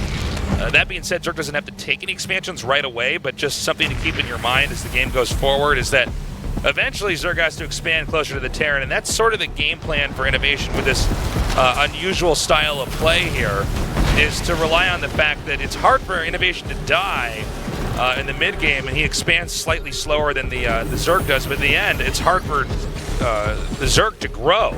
Look at Zerg's economy right now, though. That is absolutely brutal. Okay. Whoa! A ton of abducts coming in, getting, oh my god, almost every single Viking. But that is a lot of Thors to target on these Broodlords as well. Yeah, and there's still one Viking that's over here doing damage. Dark being driven back now. He might need to make some more Broodlords. This number's getting too small. Finally, no longer a Viking here, but yeah, oddly enough, it's weird to say, but there are enough Thors to run under the Broodlords. If you get enough Broodlords, the Thors never get close. With this new Thor mode, they're doing a pretty good job at chunking those down relatively quickly, but Dark does save a few at lower health, recharging now some of these Vipers. And Dark's creep spread is looking pretty magnificent at the moment, but Innovation continues to push forward. So we see Dark has tried to crack in Innovation's defenses, and it hasn't quite worked now. The Road Trash doing a lot more than the Broodlord. The Broodlords with the Hydras underneath them coming out. The Innovation's got this pretty nice position in the center of the map. And now is going to be the point in time. Here we go. Dark taking the top center. That's going to be a tough base to hold compared to some of the other bases here. And also taking the bottom center. Well, Innovation can't really push everywhere at once quite yet. Very true. Once he, for instance, if he gains that high ground in the center, that's where you're kind of like an octopus as Terran. You can send off your little tentacles and start hitting everywhere because you're controlling most of the flow on that map. But Dark is transitioning really heavily right now into more Broodlords. Of course, still has a good amount of Hydras here. Can pick off a lot of Vikings with those abducts because of them. This is one of these situations where Dark might be taking both top and bottom, hoping that one of these things is going to stick. Yeah. Since it's going to be pretty tricky to have both of them, but as long as he has one and keeps growing, he should be in good shape. Now, it looks like the Broodlord push is about to start again here. And I think this is kind of a push just towards the middle, and it's actually going to be Innovation who's going to just go up here and meet him. Oh, man, I don't know if he has enough lot Vipers. of siege shanks, man. Yeah. Cool. Yeah, the Viper count is not high enough right now, I would say. There's nothing. Oh, well, no, here come the Vipers now. That is a lot. Okay, he is throwing down quite a... Oh, my God, those blinding clouds on the Thors are just magnificent. The Thors having such a hard time actually connecting. The Hydras on the ground still in reasonably large numbers. The Broodlords as well, still doing damage, but I think slowly the Zerg army is getting thinned out. Dude, those blinding clouds, though. Now, look at the supply, though, right now. It's nearly maxed out again. Dark is, like, just hitting every key to make more units, and he's already going to be maxed out once everything hatches from that. He may try to do a counterattack now. We have the Lings and the Ultras and Hydras, on the way. Dude, that was crazy. Like, that was so well done with that many Vipers there. Like, he threw a bunch of blinding clouds down, so it's like, okay, if you want to hit my Vipers, you're going to take a lot of damage on these. There was like too much there for them to really land the way Gumiho likes doing that, but he was so Thor dependent on those broods. And then when the broodlings are hitting the Thors and the siege tanks are hitting the broodlings, hurting the Thors more than the broodlings even, that was like really well done by Dark. That Viking count shooting back up here. It's funny how necessary the Vikings are.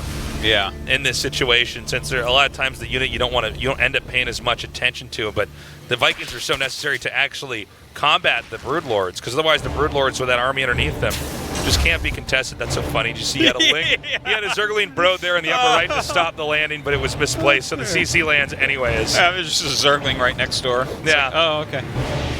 A lot of spines on the way right now. So just trying to throw up a little bit of ground defense against incoming aliens. We are getting to the point in time where this map is pretty much filled up. We have 2 more bases that can be acquired, but after that, it's going to come down to who sucks up the most resources. Yeah, those are like the types of bases where if Terran takes those, he's killing your bases that are next to them. So yeah, like as Terran, you have to be careful with how quickly you grow while you're going mech, because if you're just spending a ton of money on expansions that are getting wrecked, that's not going to work out so well. So as long as Dark can't mine from those for now, that's going to be okay for Innovation. But where is Innovation going to be able to do a good push now? Okay, some of these altars are coming in here. Maybe not doing as much damage as he would have hoped. Some Hydras along this, and I don't think the mech army is going to get up here in time, man. These SCVs need to repair that, like, immediately. God, okay. Well, he's got some sick upgrades right now. Yeah, Look at that planetary. Yeah, it's just not dying. Jeez. Meanwhile, the Hydras are coming in here and hitting this location, albeit not in a very important location for Terran to keep, since all the minerals are basically gone. Yeah, in fact, his gases were gone too. Yeah, so this was almost like he took off a piece of the board. Yeah. It doesn't really. That was like a ruined castle that can scan and do mules. Yeah, that was like, this area was gone, but he's going to destroy all the statues of remembrance of Innovation there. Which, to be honest, that was just... I mean, there's something to that, right? Like, you've claimed some area and you've killed something. Yeah, I mean, it's a point that he can't push out from, but it's not, what the game's sort of about. Totally. But I guess he just knew he had to hit somewhere. Oh my god, these Vikings just wrecking right now. Now that's a sick bungle, but if there's no follow-up to that, like if he had a parasitic bomb with that, ooh. Whoa, Hydra's definitely not in the right position here. Innovation has suddenly lashed out on the map, and it almost happened so fast we didn't really get to make good note of it. No. He's actually suddenly pushing through everywhere after those counterattacks by Dark, and as Dark is trying to reproduce. Now, the funny conundrum for Dark here is that, with him making out of each of these hatcheries, the rally points are suddenly screwed up. Armies are actually going to be rallying into the army of Innovation, and Innovation might just end up closing this game out if this isn't cleaned up immediately. Oh, another parasitic bomb comes out. This is a great spread on the Vikings, and a ton of spells landing on the Vikings. Innovation simply does not care, though. Targeting everything down, and I guess that he's going to just break everything? GG. Wow. Okay. So Dark was being pretty crafty with the countering and tried to outmaneuver him, but the thing about Innovation was he was not losing any units during that countering. Yeah. He just unsieged and went for it and punched through everything that Dark had, and Dark fell apart in a matter of about a minute and a half. Well, from here, now that Dark has seen the full strength of this strategy, does he start to cheese a bit? Does he get aggressive? This guy is definitely known for being able to do such things. Nidus all-ins, just straight up roach all-ins very quickly. I'm not sure where he goes from this. You can see he's kind of thinking at the moment. Kind of an awkward moment after you have a really long game like that in a series, and then you have to jump into the next game very quickly. I mean, we don't really have much downtime here at the GSL. No, not too much. That Innovation looking just smitten with his mech performance. He's like, LOL mech is so good. And that was something that worked despite the Banshees being very unimpactful. Innovation. He says he only wins 1 in 10 TVCs tasteless. Yeah. Well, that should be it for the rest of the day then, right? But for some reason, I don't think it'll be so easy for Dark. Okay. Game number 3 will be on the map. Acolyte. Again, this is a best of 7. The winner goes on to face off against SOS in the GSL Code S Finals. Fight! 2017 Hot 6, GSL Season 3, Code S.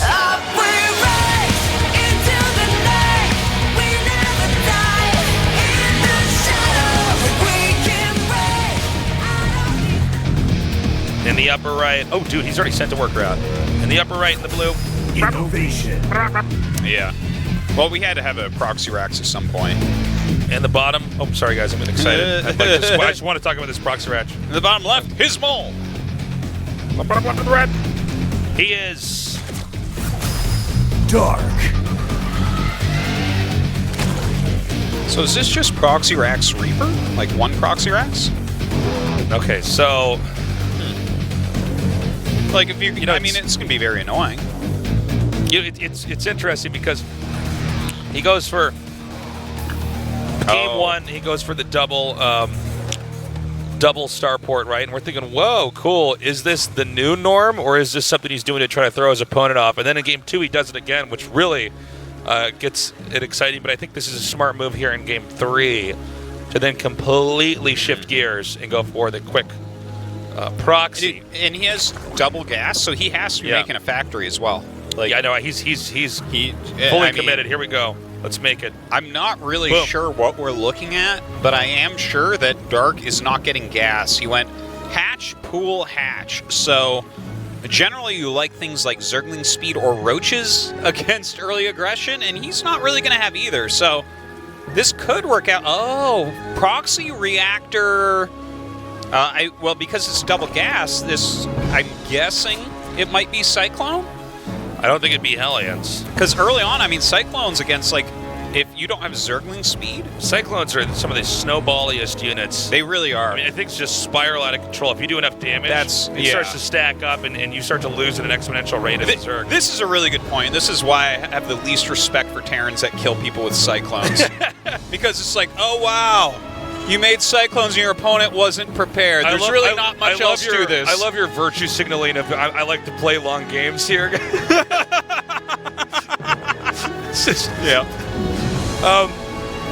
Okay. So a starport as well. God, this is like this. I mean, cool. This is not a. I feel like he's doing a TVP. I know he's doing a TVP build right now. I'm watching it, but this is not something that you really see against Zerg. So it should be noted that, obviously, but for the people that aren't that familiar with this style of play, the fact that all these buildings are in the middle of the map means if this doesn't work right away, the odds of Terran pulling off a win are very slim. Yeah, and the fact that Dark did not get gas make this much more likely to work, in my opinion. I mean, you don't have Zergling speed. That's probably the one thing Innovation would be scared of. A Zergling surround would kill all this. By the way, Dark is going to be super annoyed by this. This is a very frustrating way to lose. Especially considering that there was a long, drawn-out game. The fact that it looks like he might lose this just this quickly is going to be pretty brutal. So this hatchery is going to go down basically no matter what. I think if Zerg even tries to save this, it would be foolhardy. Yeah. But he can he hold the ramp? I guess there's a siege tank on the way, so maybe not. Like, seriously, this is a TVP build. Now he's going to make a Liberator. Watch. Meanwhile, there's some links hitting this entrance up here, but not really going to do anything. And I think he just goes straight up here and tries to get the KO. Oh my god. Oh, look at that. You can just make a bunker there. Yeah, that's a cool. I like that. That's cute. Okay, so he's going to make a bunker there. And he's also in range of the Roach Warren, which actually forces Zerg to have a response even more quickly, because losing the Roach Warren basically knocks him out of the game. Oh, man. Lings alone are not going to save you here. Yeah, slow Zergling's not going to do so. I like the two-link counterattack. That's like kind of annoying for Innovation and sucks up some of his minerals, but as you said, it doesn't do that much. I don't know if it's enough here. I think there's, there it is. The second tank's here. Yeah, the Liberator is on the way as well. Notice he's not putting the second tank on the high ground. He's completely going to put them in a position that it's almost impossible to get to. Man. And the Roach Warren's gone. Okay, well, that's the spawning pool. So that's the other unit that's the other building that lets him make units. Yeah, yeah. And you see this? He's bunker pushing? Oh my god. I love what I'm watching here. Okay, so Dark has about 10 more seconds to do something. Maybe 10 seconds is me being a little bit too generous. He has to do something right now. And wow, with Liberator here, dude, he's just gonna die. Yeah, he is. Stick a fork in this nerd, he is done. He truly We're going to have to go to game 4. He's going to have one big attack he's going to bring in here. He has a lot of queens that he's gaining quite a bit of energy on. I think he'll go right before he's losing this hatch, like in a couple seconds here is when we should see the final attack. All right, go down. Come on, Observer. There we go. It's just not going to work, man. He's got some Ravagers. You can break through over time against things with Ravager. Okay, there goes one siege tank. It's good move. Now he has to wait for another Ravager cooldown. One Cyclone kiting. Yeah. There's like, no, there's a Marine there too. Yeah, okay, I'm sorry. And an SCV as well. It's in the bunker now. So he's trying. Oh, he dodged it. That was so good. That's why you got to go after That's for those Banshees you hit earlier. Yeah, this is... I got to say, Dark's doing a pretty impressive job of hanging on, but this hatchery is going to go down, and then, I mean, what is he going to do? Are we going to actually have to see him push all the way to that base in the backyard of the... I would sneak out a drone and make an extractor in the top left. That's Now, keep in mind, Terrence just on one base. All of his production is out here. Dark may see some merit in trying to hang on. Yeah, it's one base. His Lings have told him that it's one base versus one base. Well, I mean, I guess Innovation could have taken. What is this base, SCV but he micro doesn't have that's the going money. back and forth between? Well, he's attacking 2 depots. Yeah. You got to do it. You got to repair both depots.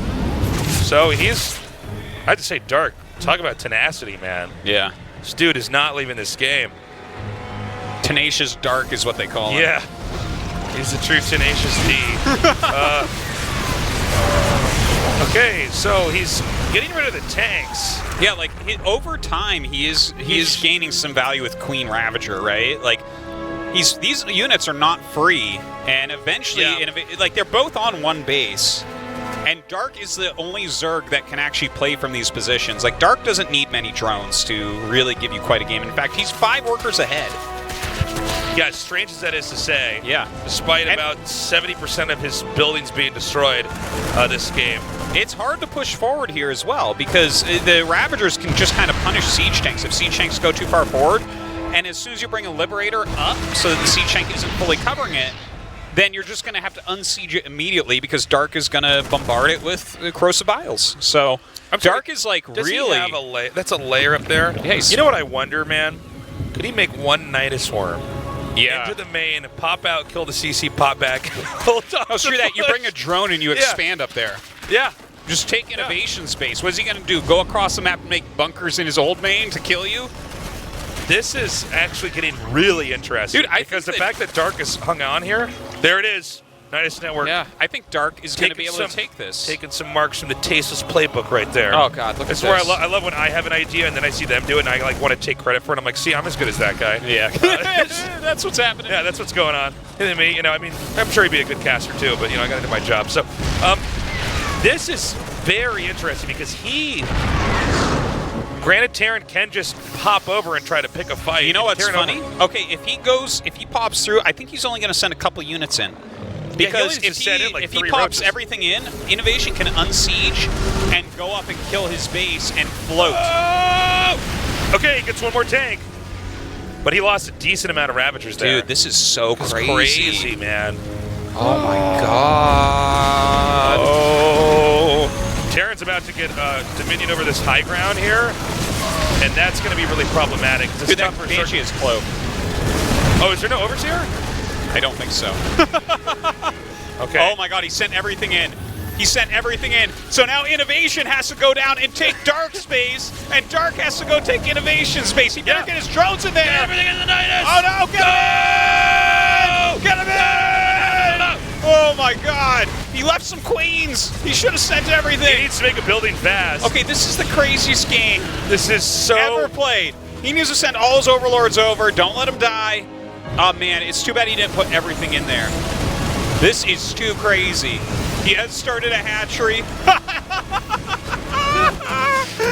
Oh my yeah, it's God. right down there by that Nidus. Now, is it possible that he can get the CC before it gets back? I know he has Ravagers. I guess it would probably be unwise. He has a drop lord, so he is actually saving some of these units. But those tanks are not going to let him save very much, are they?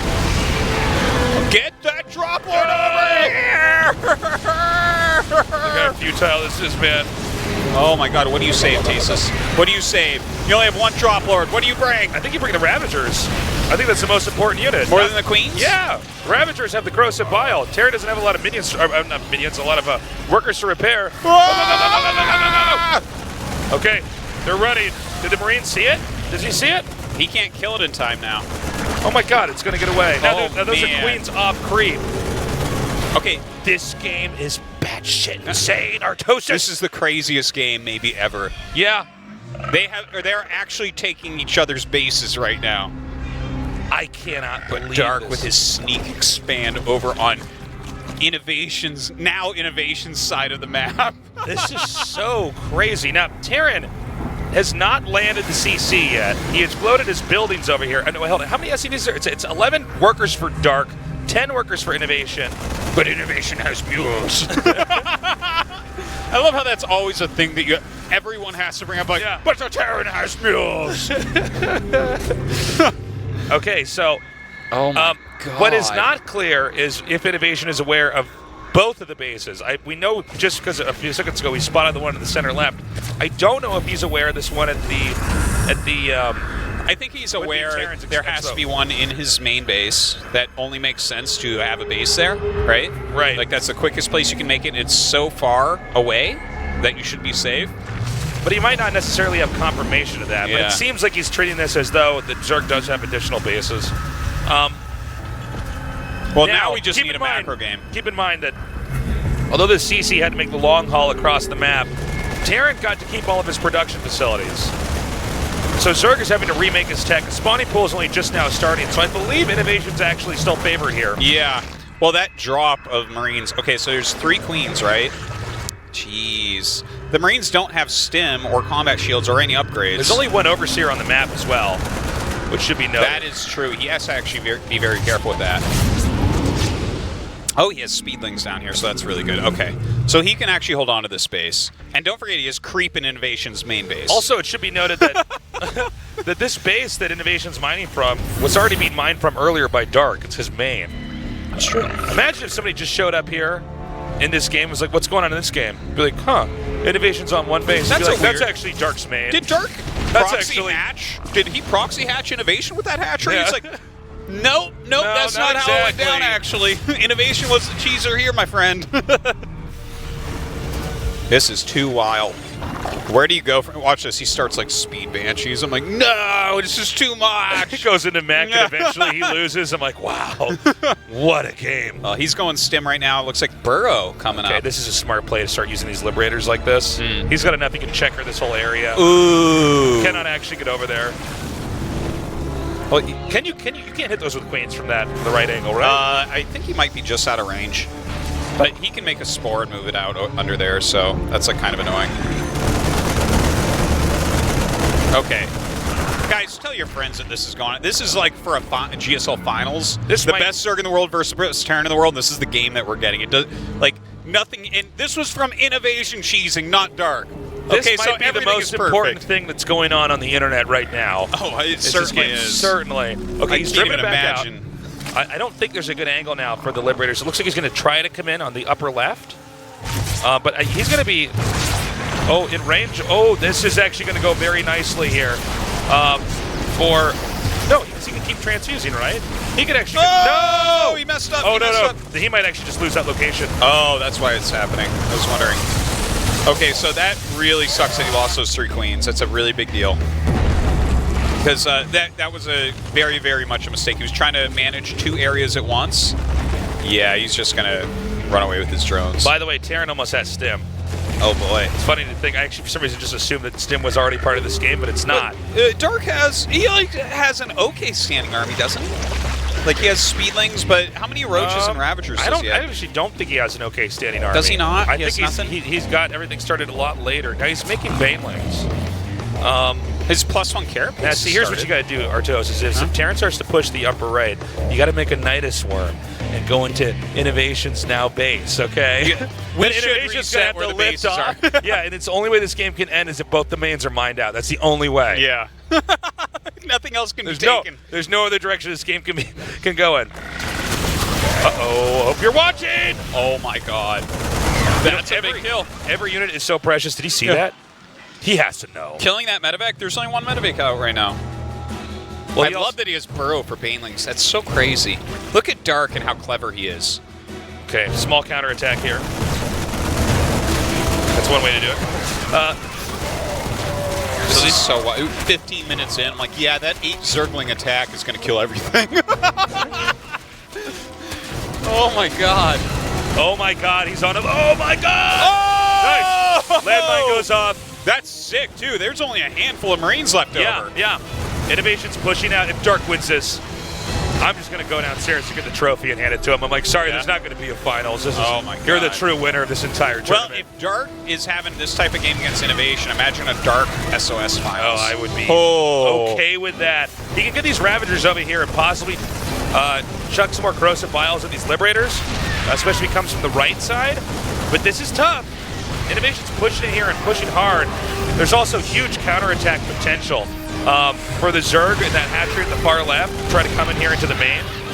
Again, Innovation's on one base. This base, by the way, that he's on is almost mined out. Okay, here we go. I don't see enough Marines, Artosis. Yeah, this is a lot more brittle than it looks. Oh my God, Dark breaks it. Dark actually won that game. That is too crazy. Oh my God. That is the wildest game ever. Oh my God. Whew. Oh. Artosis, I need a cigarette. I know. Wow. That was something else.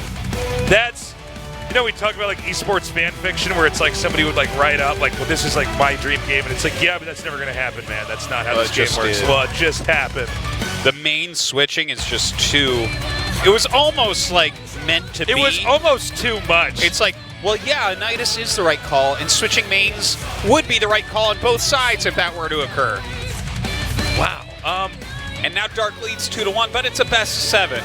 This is truly back and forth right now. I can't believe it was down to that last base that's on the low ground, and he didn't even get all the shit out of Nidus. It was like so crazy. He didn't have a pool for a long time too.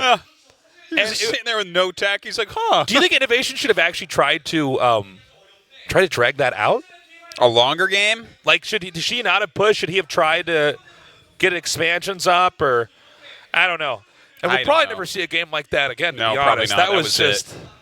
That was a unicorn game right there. That was, for sure. That was rarer than a unicorn. Figure that out, Artosis. It's rare. I'm like, because, all the unicorns are extinct, Artosis. Yeah. So, well, I'm like, I don't know what's I've been to a museum. I've seen the bones next to the dinosaurs. I know. The narwhal tusk and the horse skeleton. That's right, yeah. Man. That was just phenomenal. Yeah, that was just a lot of fun. I hope that... I don't even know what the rest of these I feel like the GSL season's over for me. I'm like, okay, that's a good ending point. Unreal. See you guys at BlizzCon. Map 4 is going to be on Odyssey. I don't know if we're going to have Innovation try to do a push like that again. I've been wrong, though, this entire day with what I'm expecting from Innovation. So... I am going to be pleasantly surprised if he does anything else crazy like that. I think that's going to be a big confidence boost for Dark as well. But we're out of time. We're going to go to a short break. When we come back, we go to game number 4, Dark versus Innovation.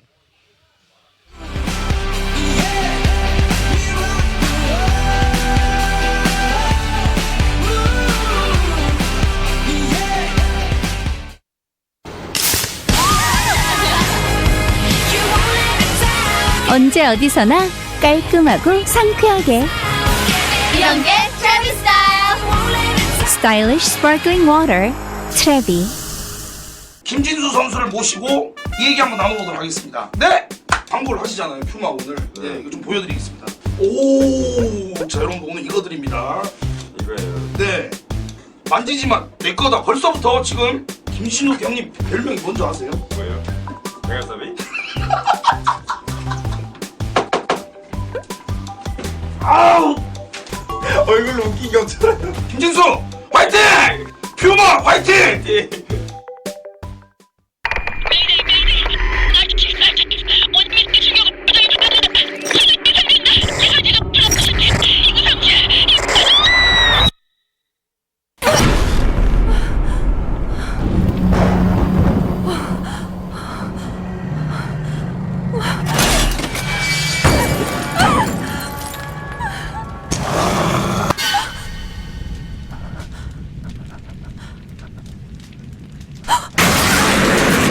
끝없는 악몽의 시작 블러드시티 에버랜드.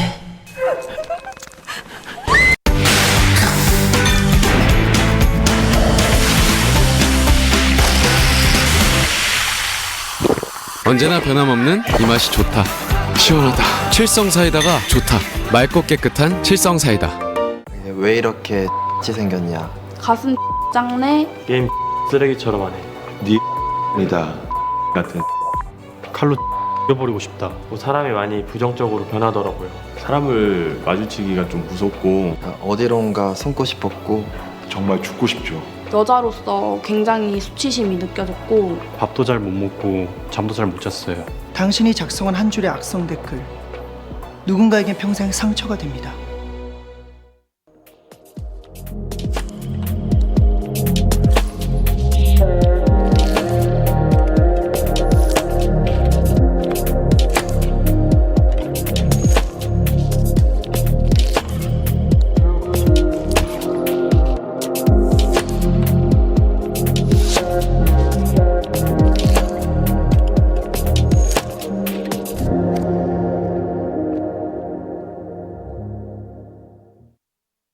날카로운 면도날이 이중 윤활 밴드를 만나다 시원함까지 더해진 당신의 면도, 쿨링을 더한 프로실드 칠로 당신의 면도를 부드럽고 시원하게. 질레트 프로실드 칠, 남자를 위한 최상의 선택.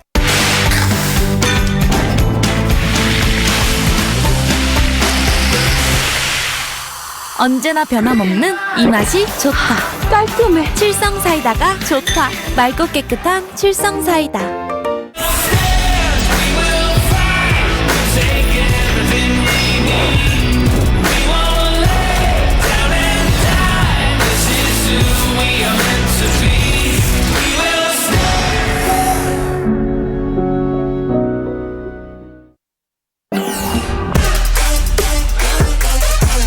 Innovation.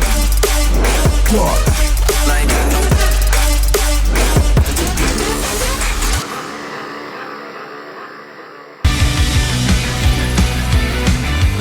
What's up, guys? We're back. Oh man, that game was good. That is definitely one of the best games of the year.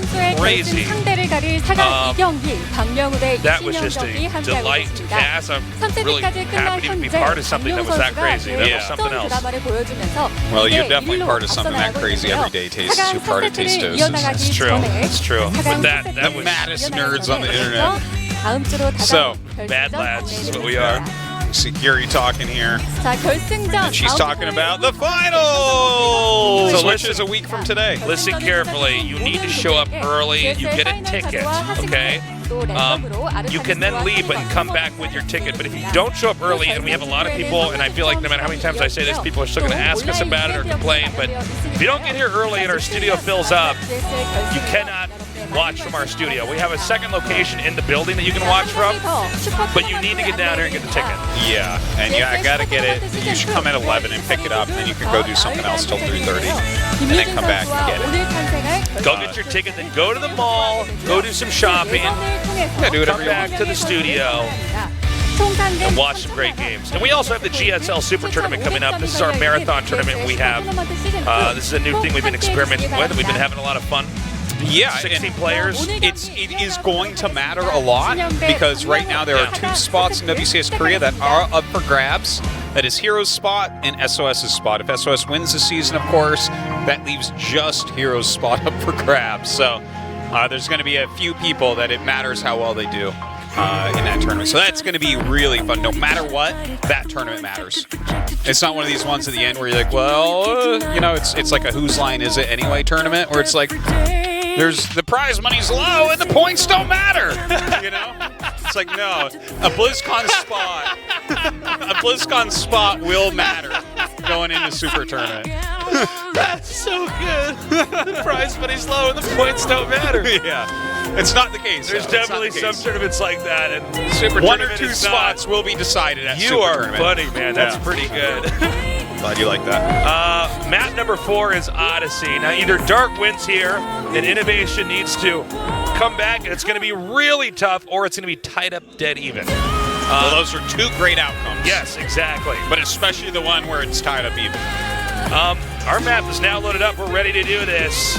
Game number 4, Innovation versus Dark. A fight to face off against SOS in the GSL Code S Finals. Fight! 2017 Hot 6 GSL Season 3 Code S.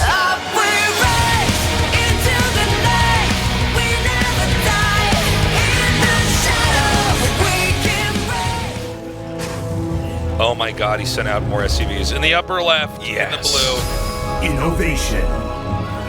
Unfortunately, it won't be that build last game. No, Two it's SCVs, going to be two something. Barracks. Yeah, it's going to be something that's conceptually similar. Oh, by the way, this guy. Conceptually similar in that you're making something close to your opponent. You want to attack him right away. Yeah. Innovation has evolved into the next Zerg Bonus. Zerg. Well, yes. What is it like when you get to the next level in DBZ? You just leveled up, or Super Saiyan? Super level Saiyan. Yeah, he's 2, 3, 4, 5. Yeah, whatever. he's the next level Super Saiyan here with the strats he's picking here. Well, we haven't yet to see a normal TVZ, by the way, guys. Oh, well, Innovation, I think, is hitting a new level, and the thing is, he always does mix in some. Like I was saying at the beginning, he will do a cheese like a Proxy Rax at some point in this. But he's continuing to grow as a player. He is not just the mechanical beast that he is billed as, even though that is a very strong aspect of him. Now, Dark sees that incoming, so he knows exactly what's going on. But yeah, I mean, I love the amount of cheese he's adding in and stuff. He's starting to look more like MVP. Yes. And like, if he continues on like, I mean, he's basically been like the best player in the world for years now. So eventually, like, he just needs a few more tournament wins, and maybe MVP starts to fade in memory. Panic mode here. Zerg has pulled almost all of his drones. Cancels the bunker. Bunker goes down immediately behind this at a closer position. 8lings are on the way, but that was some good micro right there by Innovation. Oh my God, his control is so good. Yeah, there's still an SCV making this bunker, by the way. 8 drones lings coming out right now. Now his bunker is finish, not. though. Yeah, it's not in range of the hatch, so that's definitely something to consider. But he can still keep something in there. That was a little bit too ambitious. Oh, these are StarCraft 2 Space Marines, though. They're going to kill a lot of these Zerglings on the way out. Look at that. He's just that good. Unreal. Is this hatch going to go down? I think it very well could. It might. The Queens are really going to help a lot. Not having a bunker in range. Like, those Queens are rather tanky. Some of these Marines are quite low indeed. Almost overextends with that one Marine. Well, again, same thing as the last game. All the production structures are outside of the Terran's base, so oh my God! Another Queen coming down right now. Not enough energy to transfuse here, and with one very bruised Queen, it's just going to be this one that can come up here and try to defend. Oh man, it's a lot of lings, but without speed, you could Marines totally can easily abuse fall this. back to the bunker. I think that one Queen taking that much damage was really going to hurt him. So I was saying it a second ago, all the production is outside on the map here for Terran, so Terran has to do damage right away with this, or it doesn't pay off. Yeah, if he doesn't get this hatch, then he's in trouble, but I think he will, Tasteless. And oh God, losing that many Marines, or that many lings. Oh my God, I don't think he can hold it now. I don't think this is any longer doable for Dark. No, I don't think so. He's bleeding off way too many lings here. Look at this. He's going to control absolutely perfectly. That hatchery is like at 100 HP or something. Well, he's going to have a transfuse pretty soon here. Don't know if he'll use it on that hatch or not. Might need to use it on the other Queen. Yeah, it's going to be tricky. 8 more lings about to hatch out here. The Marine count has thinned down here. He transfuses the hatchery now. Yeah, he was. Innovation was just kind of right-clicking on it, so yeah. Oh, geez. Oh my God. This is a crazy You know what? He lost the SCVs with that initial push. Dark actually looks like might have hung on.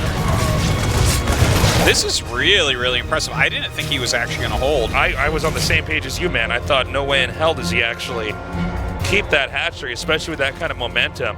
But again, if Dark wins this here, Dark is just on another level, man. Yeah. Well, he certainly is on another level. He's the best Zerg in the world. He's on another level from that level. It's like the secret level. Oh my gosh. It's like it's like DLC content. Okay. This is Hey, crazy. you bought a game. You want to buy more things for your game? Yeah. In this Here case, it is. The Dark expansion pack. This is actually he's like a mod of the original Dark. Oh my God. Yeah. Okay, so the Lings are going to come up again, but this is way late for Dark, but I guess it's totally excusable considering that he did hold off that rush.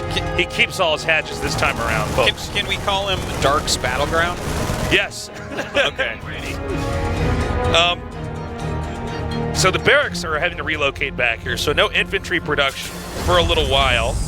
Zerg is just now going to start up his third base. Ooh, Cloak Banshee on the way right now. That can be very, very annoying. The Queens have already taken quite a beating. Having the Hellions out there against slow Zerglings and bruised Queens. I feel like this is a weird game where Zerg is going to have to keep making Queens for a while, even though he has a decent amount already. I feel like this is a weird game where a Cloaked Banshee is going to right-click on that hatchery and kill it. You might be onto something, Artosis. You might. This is... Or it could be a game where the Banshee's right-clicked on it and it's still gunned down. And it just becomes this comedy thing where guy just keeps trying to get this one building and eventually is overextended 3 or 4 more times. Okay, here it comes that All right, Cloak here we Banshee. go. Now the Spore's almost done. Does he have enough transfuses? Oh, he's not even going for it. See, if it was you and me, we would have clicked on the I would have hatchery and right-clicked on lost. that hatch and lost my Banshee, and it would be that comedy. I would have right-clicked on the hatch and covered my eyes. Someone tell me when it's over. Spin in my chair one time. Yeah. My headphone cable goes around my body and makes it so I can't really micro as well. It breaks your neck. Banshee dies and you die. I knew when I made that Banshee that our fates were intertwined. Dark's on the other end, like, I don't know, he doesn't seem to be playing from here on out. You're just dead at your computer. Like, okay, we'll restart from replay from when he was alive. Unfortunately, that doesn't bring me back to life. Yeah. So Hellions coming down now, Hellbats, excuse me, and hitting this hatchery. The Queens are coming up with this odd angle that they're at. Oh, Lings alone are not going to fare well against this many. Oh! He picks off the Banshee, so that's kind of nice, but these Queens taking huge amounts of damage. Innovation continuing to push forward. Uh-oh. Oh, man. I came for one thing. I think, yeah, that's it. I think Innovation actually now wins this game. You know, he actually saw that Dark tried to pick a fight there on the ramp. He's like, no. Kills him off. Look at these poor drones. We'll go up to the top base. The drones are going to fight in the fire of the Hellbats, guys. Let's watch that. Wait a minute. Does he have enough? No, don't think so. I love that he hasn't clicked on that hatchery yet. Whoa! He gets that Banshee. These drones have a long way they got to run. This hatchery is still here, by the way. I think it's going to go down now, though. Okay, this has to end. He's losing every drone. GG. We're tied up 2-2. Good job, Innovation. Okay. This is just so wild. Now we have left just 3 games to decide. That's right. Right. My God, what a good series this has been. I know. Just really dynamic in every way. Just insane. Innovation has won now with his proxy. He lost with the last proxy, but that was about as well executed as you could be. Innovation looking more and more like MVP as this series continues on. Dark is good. And Dark looking more and more like Nesty. I gotta say, man, Dark he's doing such a good job holding some of these strats. Innovation is just barely able to tip the scale in his favor at the end of some of these fights. Yeah. I'm done in this series trying to say what Innovation is going to do next. I'm going to shut my mouth. I'm not casting any more of this series. I am not worthy of this series. I have no idea what Innovation's going to do, but he seems to be capable of all ranges of Terran, all forms of Terran. So much pressure. This is the last season of this year of the GSL Codex. Of course, we'll have more action in 2018, but these guys want it. They want to get to the finals, and they are proving that they are very evenly matched, Artosis. They are indeed. Here we go. Whirlwind set number 5 coming up. 2017 Hot 6 GSL Season 3 Code S.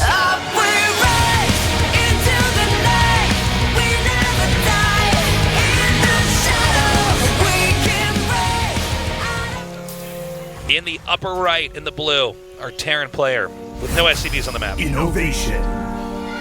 Then again, I guess this is not a good map to try anything too crazy on.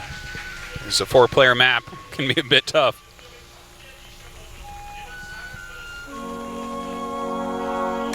In the bottom left, in the red. Dark.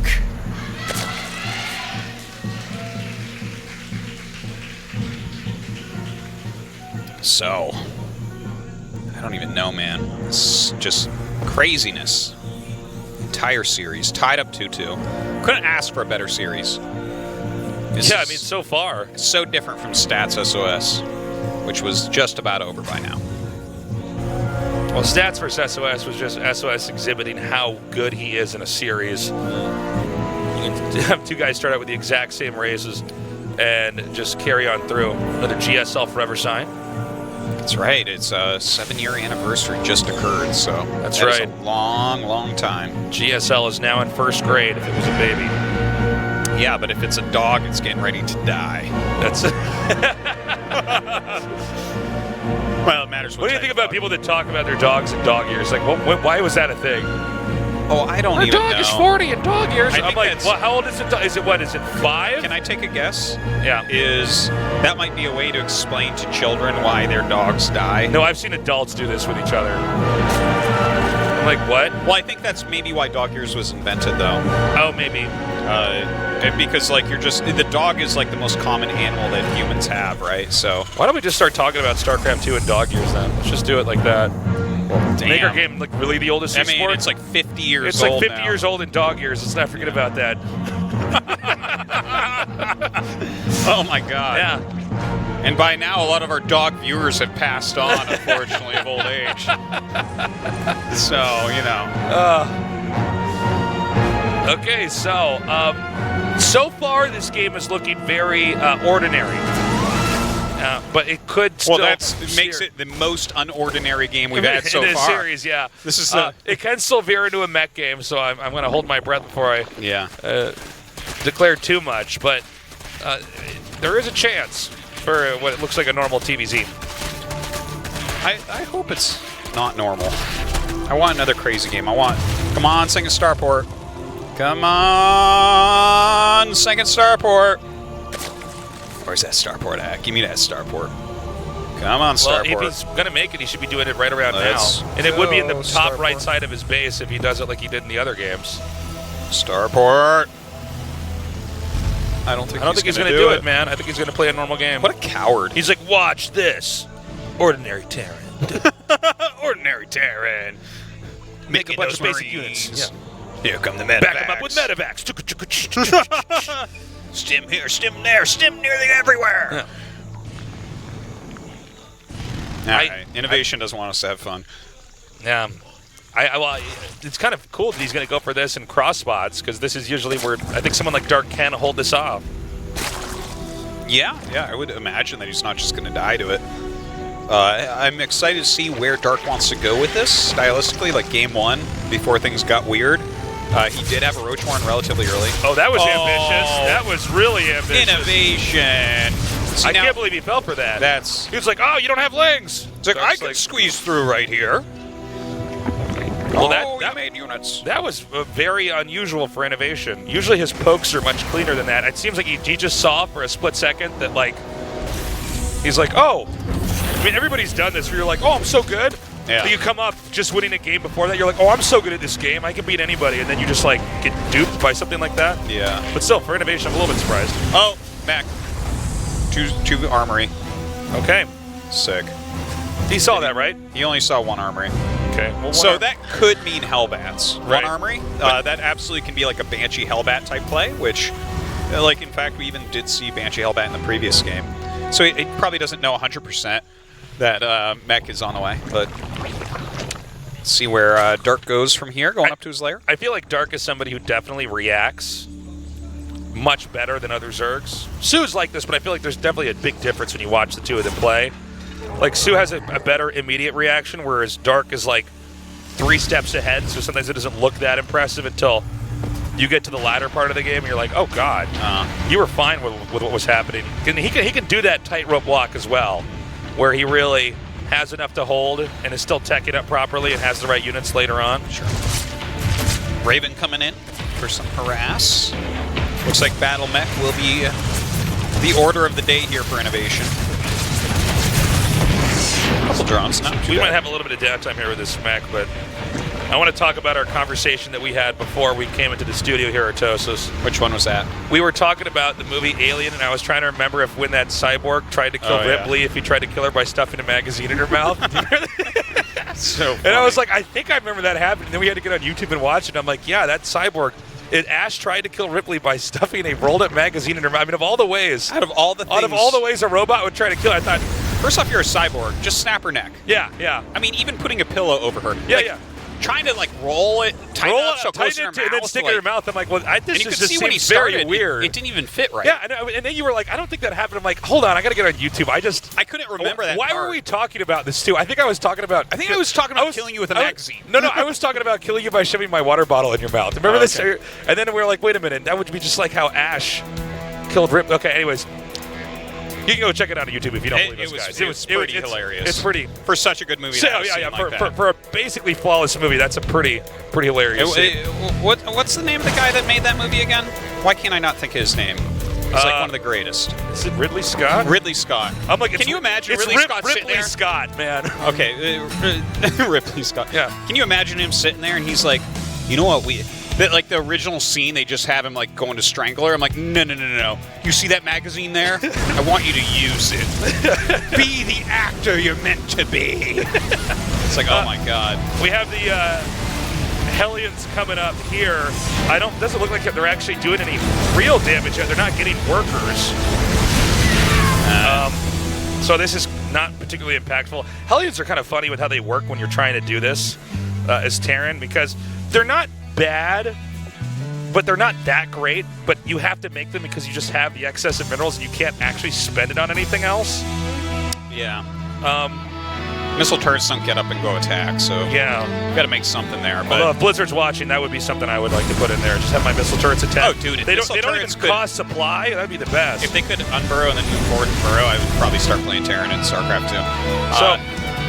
But yeah, Dark right now, his hive is going to be finishing pretty quickly here, so he's going to get into Vipers, and that's where it's going to get pretty scary here for Innovation's composition. But he has started the Vikings already. So, this is not going to work, but okay. Oh my God, it's going to work. How did he just slip through here? No! Are you serious? Okay. Hey, so your analysis about that not working was totally off. It was like the front door was just open. Yeah. And all the jewelry was on the counter. It was just like jewelry. The TV was unhooked and in a wheelbarrow that you could just steal. Yeah. That was insane that just worked. Just roll them right in. Yeah. It's not that hard to blatantly harass guys, and then you go on the internet. Everybody that's watching this on the internet is like, when I tried that, it never works. And I'm like, yeah, well, it wasn't even like Dark was that great back there, but I mean, Innovation just had an opening, so okay. I know, really, it's not a Dark thing. It's more like Innovation was looking elsewhere. In fact, a lot of things that work when people watch, they're like, that wouldn't have happened to me. I'm always like sieging my tank there. It's like, well, that's probably part of the reason why you always lose, is because you're busy doing things that don't matter as much, whereas Innovation's like, I have 40 things to do right now. So those 8 drones are not something he's thinking about.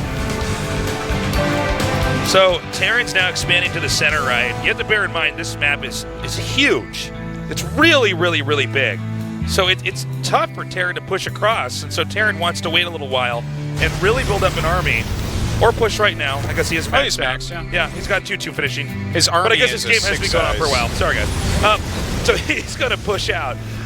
Since he is finally maxed out, his upgrades are hitting. And Dark's going to try to counterattack with a small force, and then try to hold off the rest of the army with the other things he has. Looks like another Baneling attack coming up.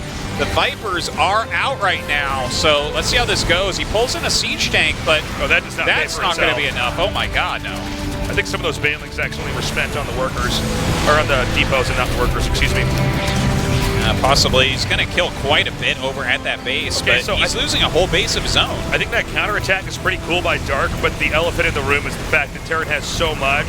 He's massacring these workers, just cooking them alive down here. And now he's going to push up over here towards the third, and I think that if Zerg does not pull a rabbit out of his hat, he is going to lose this game. I don't see anything that Zerg can technically do with the position that he's in. This is right in the middle of all the rally points. Now, the Hydras are not doing that well here. The Lynx coming up. Finally, the Hellbats are going to end up going down. The Blinding Clouds are a little bit late, though. See how many Lynx died back there underneath those Vikings a minute ago? It was almost hilarious. I think that Innovation's done it, my friend. He is going to win this game. GG. Well done. All right. Innovation now going to lead this 3-2. This is such a back and forth series. It's crazy, right? Like it went like dark, dark, uh-oh. There's a pattern starting, Jesus. You are so lame. Innovation won 2 in a row, man.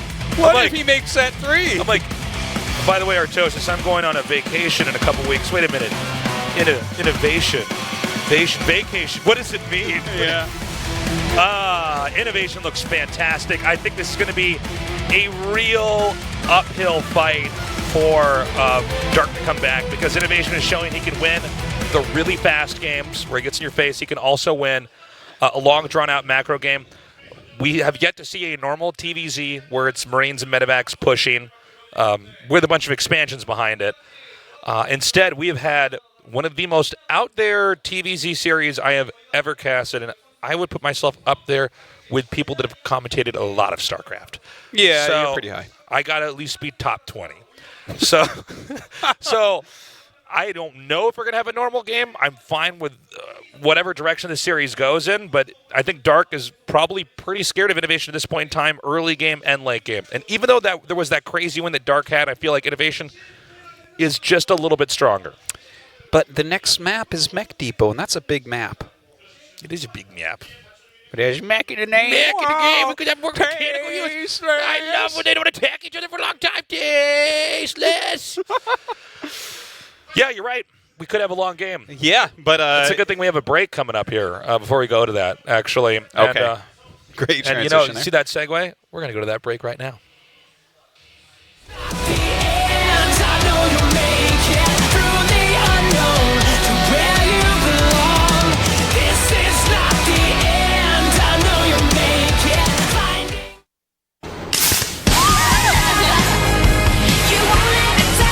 언제 어디서나 깔끔하고 상쾌하게 이런 게 트래비 스타일. Stylish Sparkling Water 트래비. 김진수 선수를 모시고 이 얘기 한번 나눠보도록 하겠습니다. 네! 광고를 하시잖아요, 퓨마 오늘. 네, 이거 좀 보여드리겠습니다. 오, 자 여러분 오늘 이거 드립니다. 이거예요. 네, 만지지만 내 거다. 벌써부터 지금 김신욱 형님 별명이 뭔지 아세요? 뭐예요? 메가사비? 아우! 얼굴로 웃기게 없잖아요. 김진수 화이팅! 퓨마 화이팅!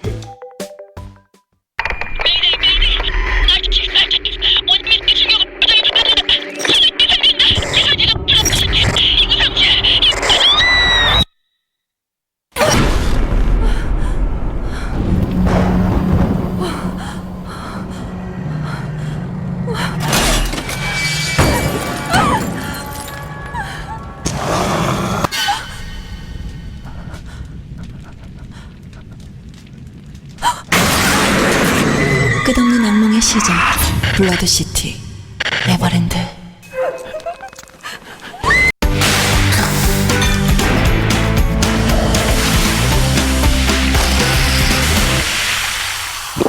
언제나 변함없는 이 맛이 좋다. 시원하다. 칠성 사이다가 좋다. 맑고 깨끗한 칠성 사이다.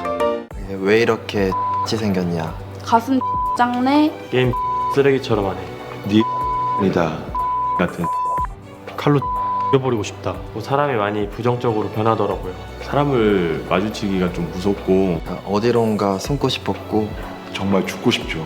여자로서 굉장히 수치심이 느껴졌고 밥도 잘 못 먹고 잠도 잘 못 잤어요. 당신이 작성한 한 줄의 악성 댓글 누군가에겐 평생 상처가 됩니다.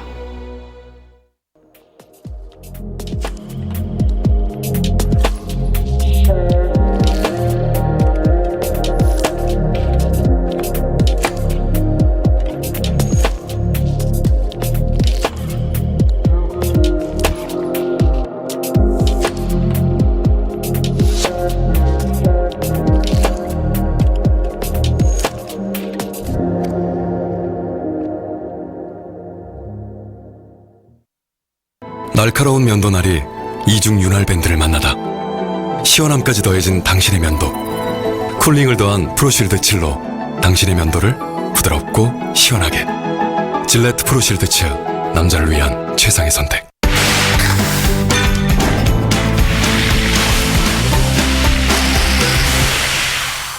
언제나 변함없는 이 맛이 좋다. 깔끔해. 칠성 사이다가 좋다. 맑고 깨끗한 칠성 사이다.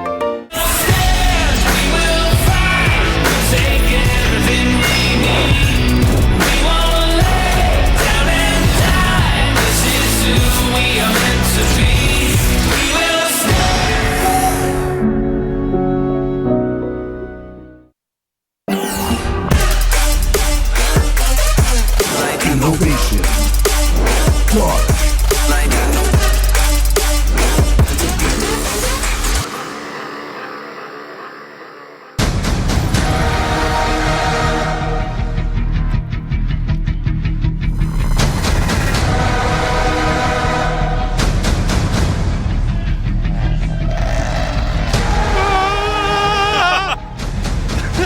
I was trying to match that note of this epic song that's playing. I can't do it. No, not your place. Sorry, guys, I'm an alto.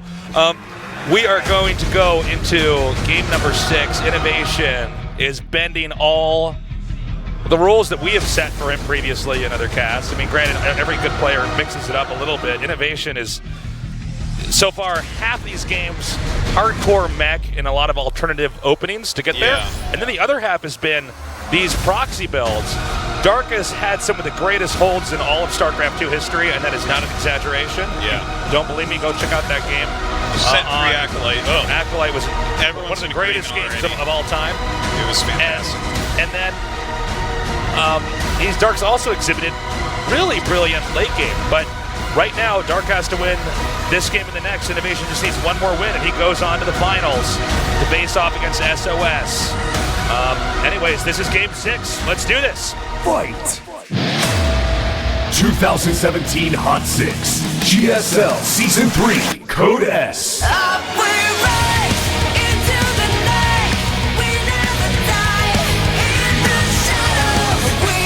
Oh my god, he sent an SCV out. 2 SCVs. The guy who sent 2 SCVs out on the map. He is. Innovation. It sounded like Grover at the end there. Yes. How does Grover sound? You know Grover voice? Yeah, no, I can't do a Grover voice, but I do know what he sounds like. In the upper right. It's kind of like what you were doing. Yes. Dark.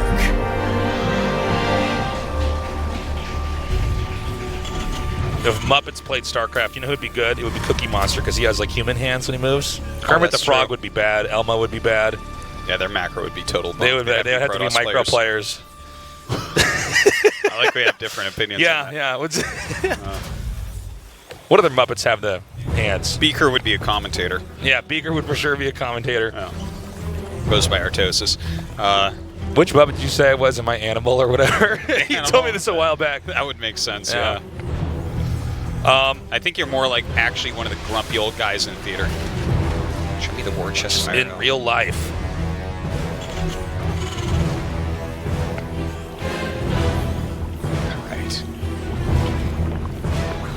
The bunker is being placed on the low ground.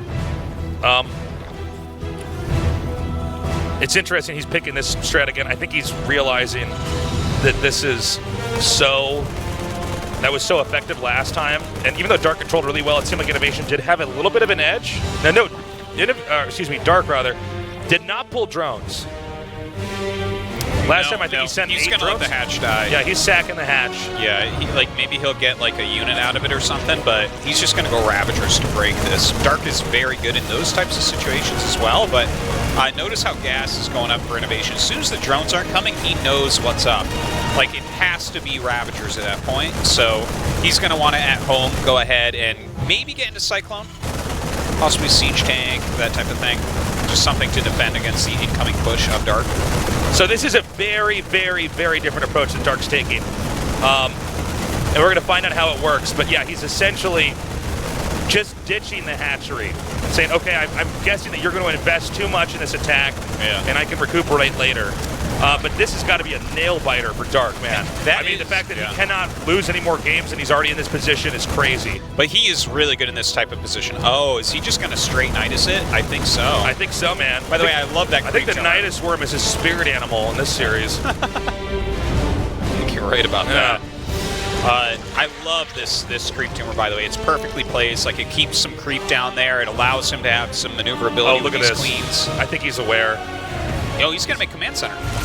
That's why. I was actually thinking, I'm like, he's checking for Nidus. Yeah, but then I see the Overlords moving down here at the bottom left. I guess that's a good idea, though, from what we see here from Innovation. He's going to sack one barracks and just fly it in here and be like, okay, what's up? What are you up Seeing to? the layer, like with roaches popping out, kind of tells you what you need to know.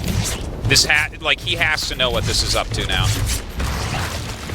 I feel like I would send all my Marines home, but you just like I know that they're delaying the base, but this is so clearly a Nidus, right? Or maybe it doesn't Nidus now that's been scouted. The counter to the He like goes to a hive. I'm like, oh my god. He goes for a spire. I'm like, no. Oh, there it is. Now, he never sent the Marines back.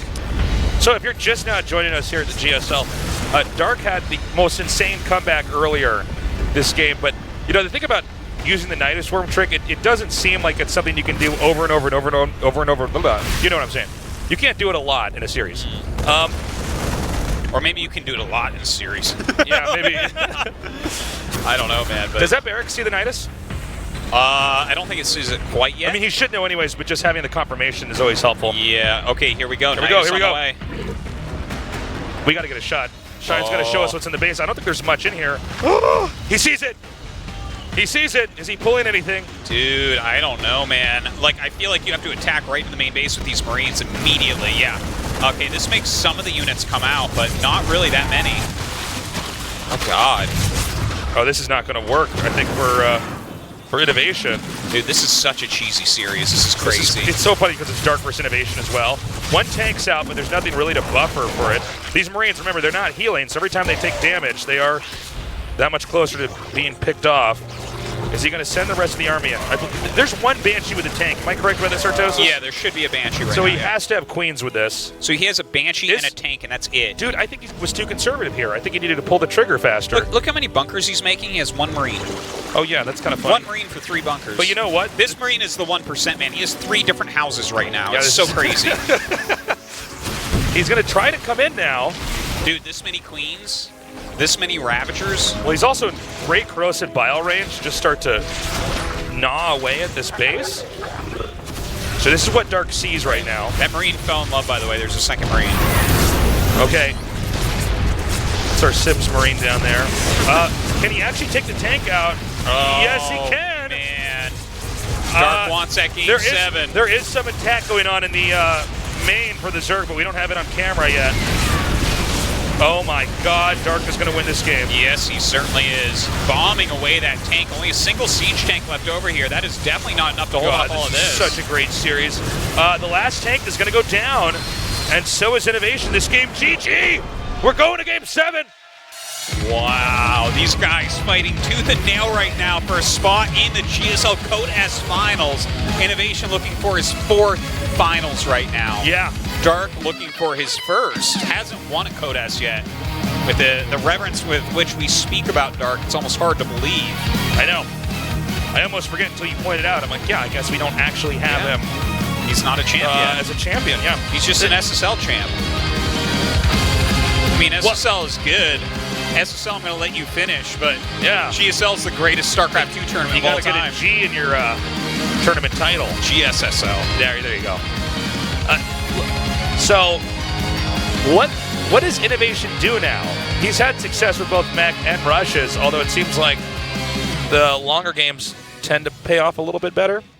Dark coming back twice with Nidus Worms. That is true. That is true. These cheeses not necessarily winning for Innovation straight up. It's kind of interesting because when you saw the layer, it's so obvious, I think, that it is a Nidus. Can he bring his Marines home and just hold everything? I think so. I feel like that might have been the right play. Then again, maybe if he ditches that, Zerg just double expands and the game kind of looks a little bit wonky with the barracks floating back. Be. Or if like speed for Lings finish, suddenly all the Marines get surrounded on the way back. Well, like, oh! Definitely there was an issue with Terran having a lot of stuff in the wrong part of the map.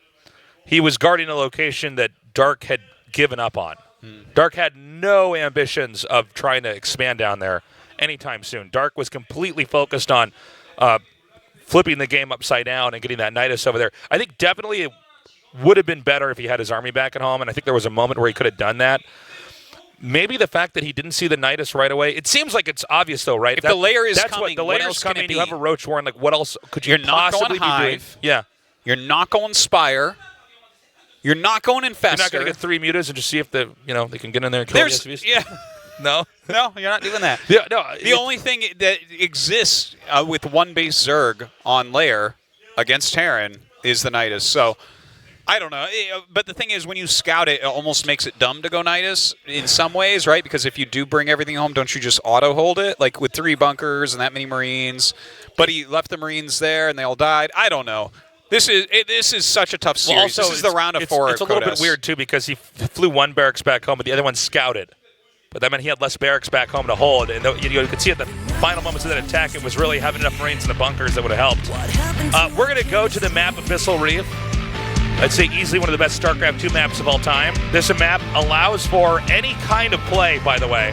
People kept trying to put it in the box for how people had to approach it, and it turns out that you really can do anything on this map. So we could have proxies, we could have macro games, could have standard games. Haven't had one of those yet in this series. Could be anything here on Abyssal. All right, guys, let's go. This is the final game tonight. Innovation versus Dark. The winner goes on to face off against SOS Hot 6 in the GSL GSL Season 3. Just sing it up. Sing it up with that voice. Season 3, go ahead.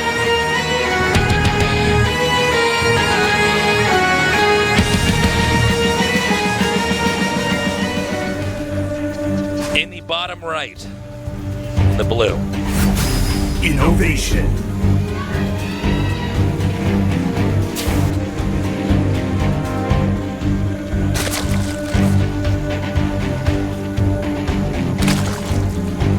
In the upper left, in the red.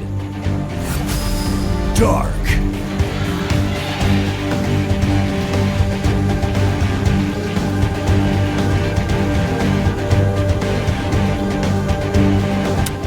Ooh!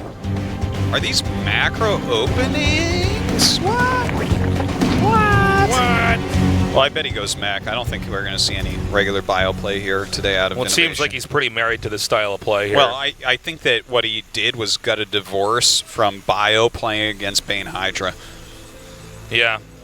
Taking it to a different... Although level. it's a pretty good map for a really quick massive tank push too, to be honest. This is like maybe one of the best maps for that, so like bio tank could be okay. Yeah, we'll have to see where Dark decides to expand, like what direction. Yeah. Different expansions allow for different kinds of pushes. I think one of the things that makes this map good is the ambiguity about where your third base is supposed to be. Yeah, especially from Zergs lately. Like the fact that they've been expanding low ground quite a bit is really interesting. I think there's a lot of great things. Just the terrain changes on this map are really neat. Everything's kind of harassable, but also defendable. Like, how do you get something so great? It's like Tasteless. You're like, wow, well, I mean, like, Tasteless is, like, old, but he also is, like, young, and, like, what is he's this? so mature but childlike, you know? And, like, he's super handsome, but at the same time, a hideous, ugly man. You know, it's just like Abyssal Reef is like that. You pretty much got it, yeah. Tasteless is like such a good gamer, but he's also terrible at games, you know? No. You're nailing it on the head here. Yeah, I think so. So the Reaper comes in, and he's doing some damage here. This is something we see pretty often. Oh, tried to hide the drone there before he made that. So now he sees the third base where that's going to be, which will allow Innovation to start to decide if he does want to do some kind of an early push. See that location, not that easy to push. If Terran wants to try to attack up in there, they got to go all the way around to the far left side, which can be tough to reinforce. Zerg can definitely intercept units coming through there. Again, assuming he does do that, he doesn't have to. Well, it's the same opening build as we've seen on all the macro games so far. Now we just get to see Willie add a second starport. There is second starport. Boom. Right. Now, the Speed Banshees can do okay here, but it's kind of like Newkirk in the way that when you're hitting into the main base, you're flying against a wall, so you can't get trapped there. Yeah, there's nowhere that you can abuse and try to hover over that they can't hit you at. So that either makes the Zerg have to take a risk or play super safe and end up doing less damage, almost guaranteed. Yeah, and you know, this game, Dark has taken a quicker third, which means no Overlord speed, at least for the time being, which means this is harder to scout, but it looks like he should scout it eventually. And of course, the fact that this has happened multiple times in this game means Dark has some experience against it so far. He has not moved that Overlord over there yet. Yeah, he might not either. He might still be ready anyways. Got a box of golden coins. There's the war chest. Oh, the doodad on the map? Yeah. He still doesn't see it. I don't think he's going to see it at all. Yeah, he might not. Yeah, there's a chest of gold coins there. But to be fair, like seeing no add-on on that barracks, I feel like kind of gives it away a little bit, because wouldn't you be going towards Stim right now and adding a couple eBays up at the front, which he sees no eBays? Well, not to mention, I mean, just seeing the Viking come out like this, every game, Innovation got one Viking to kill off Overlords so he could darken the map. And then you had, oh yeah, I didn't even realize what he did there. And then he spreads, spreads creep so he can darken the map. Yeah, there you go. But then when these Banshees coming in here, I think that I think Dark should be ready, man. I think if Dark is somebody who's adapted at all in this series, I think the Banshee phase at least he'll handle. Remember, the Banshees never did that much damage in any of the games, though. It was really the push that came later.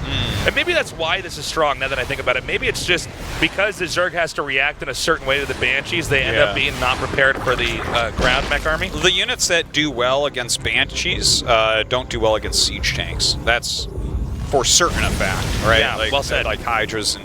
Well, I mean, I guess Queens, you know, not much splash comes off of Queens, and they don't take the extra full damage, so... I mean, there's something to be said there, but... Still, I don't know. I like the build just because it's brand new. I like new builds. So he's pulled the Banshees up to 3. Look at that link. Yeah. Might be getting me. It's like those Banelings in that other game that we saw. Just walked in there. So, he's now headed northbound here with these Banshees. We'll see if the Queens can intercept. Ravagers are not going to come in too handy against those Banshees. Really better against Liberators, which you could see. Innovation's sort of playing around. We used to see a lot of Liberators throughout most of this year against Zerg, but the thing about the Banshees is that in high numbers they gun down workers faster, and they can dodge Corrosive Biles. The Corrosive Bile basically hard counters Liberators. Yeah, in a lot of ways, it certainly That's does. why you see a lot of these Zergs that have 3 Ravagers. That's the magic number. Yeah. Let's see. Tumor is under attack. Okay, Hellbat's going in towards that third base. A lot of Banshees hitting the main. No Spore there yet, but he does have a good amount of Queens. These Ravagers being microed very, very well so far.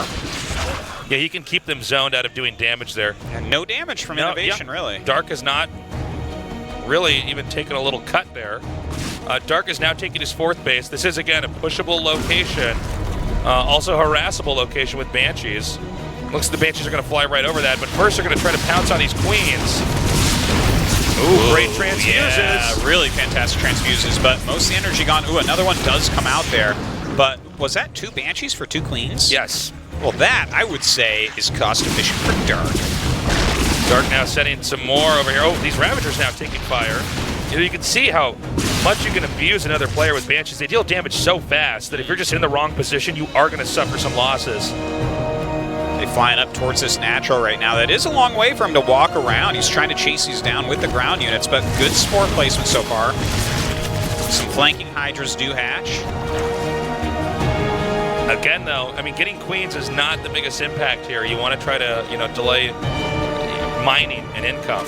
Of course, he has forced out, as you were saying, Artosis, a certain number of Hydras, which don't really pair well against the ground army that the Terran player is going to go for.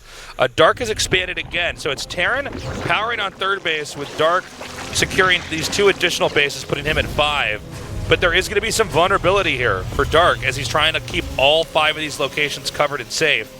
He's on the way to Hive here as well. As he gets up towards those Vipers, that's the unit that's really going to help him out against this massive mech push. A lot of siege tanks on the way. We don't see the Vikings yet, but certainly those will start soon. So, Hellions, again, not doing much. Just keeping the Zerg honest, so to speak. Terran now takes his 4th base.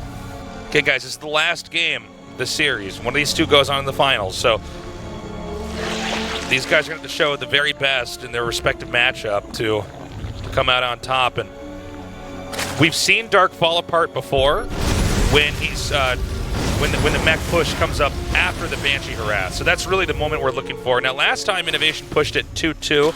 He might push sooner here. I'm not totally sure. Yeah, it's interesting. He hasn't started his 2-2, but he's adding a lot of Thors and stuff. Oh, you're totally right. And he's still expanding, so it's not like he's giving up and going all in, I don't think. I think it's more like he realizes Vipers are going to be here, and it's more important to live and get 2-2 slower.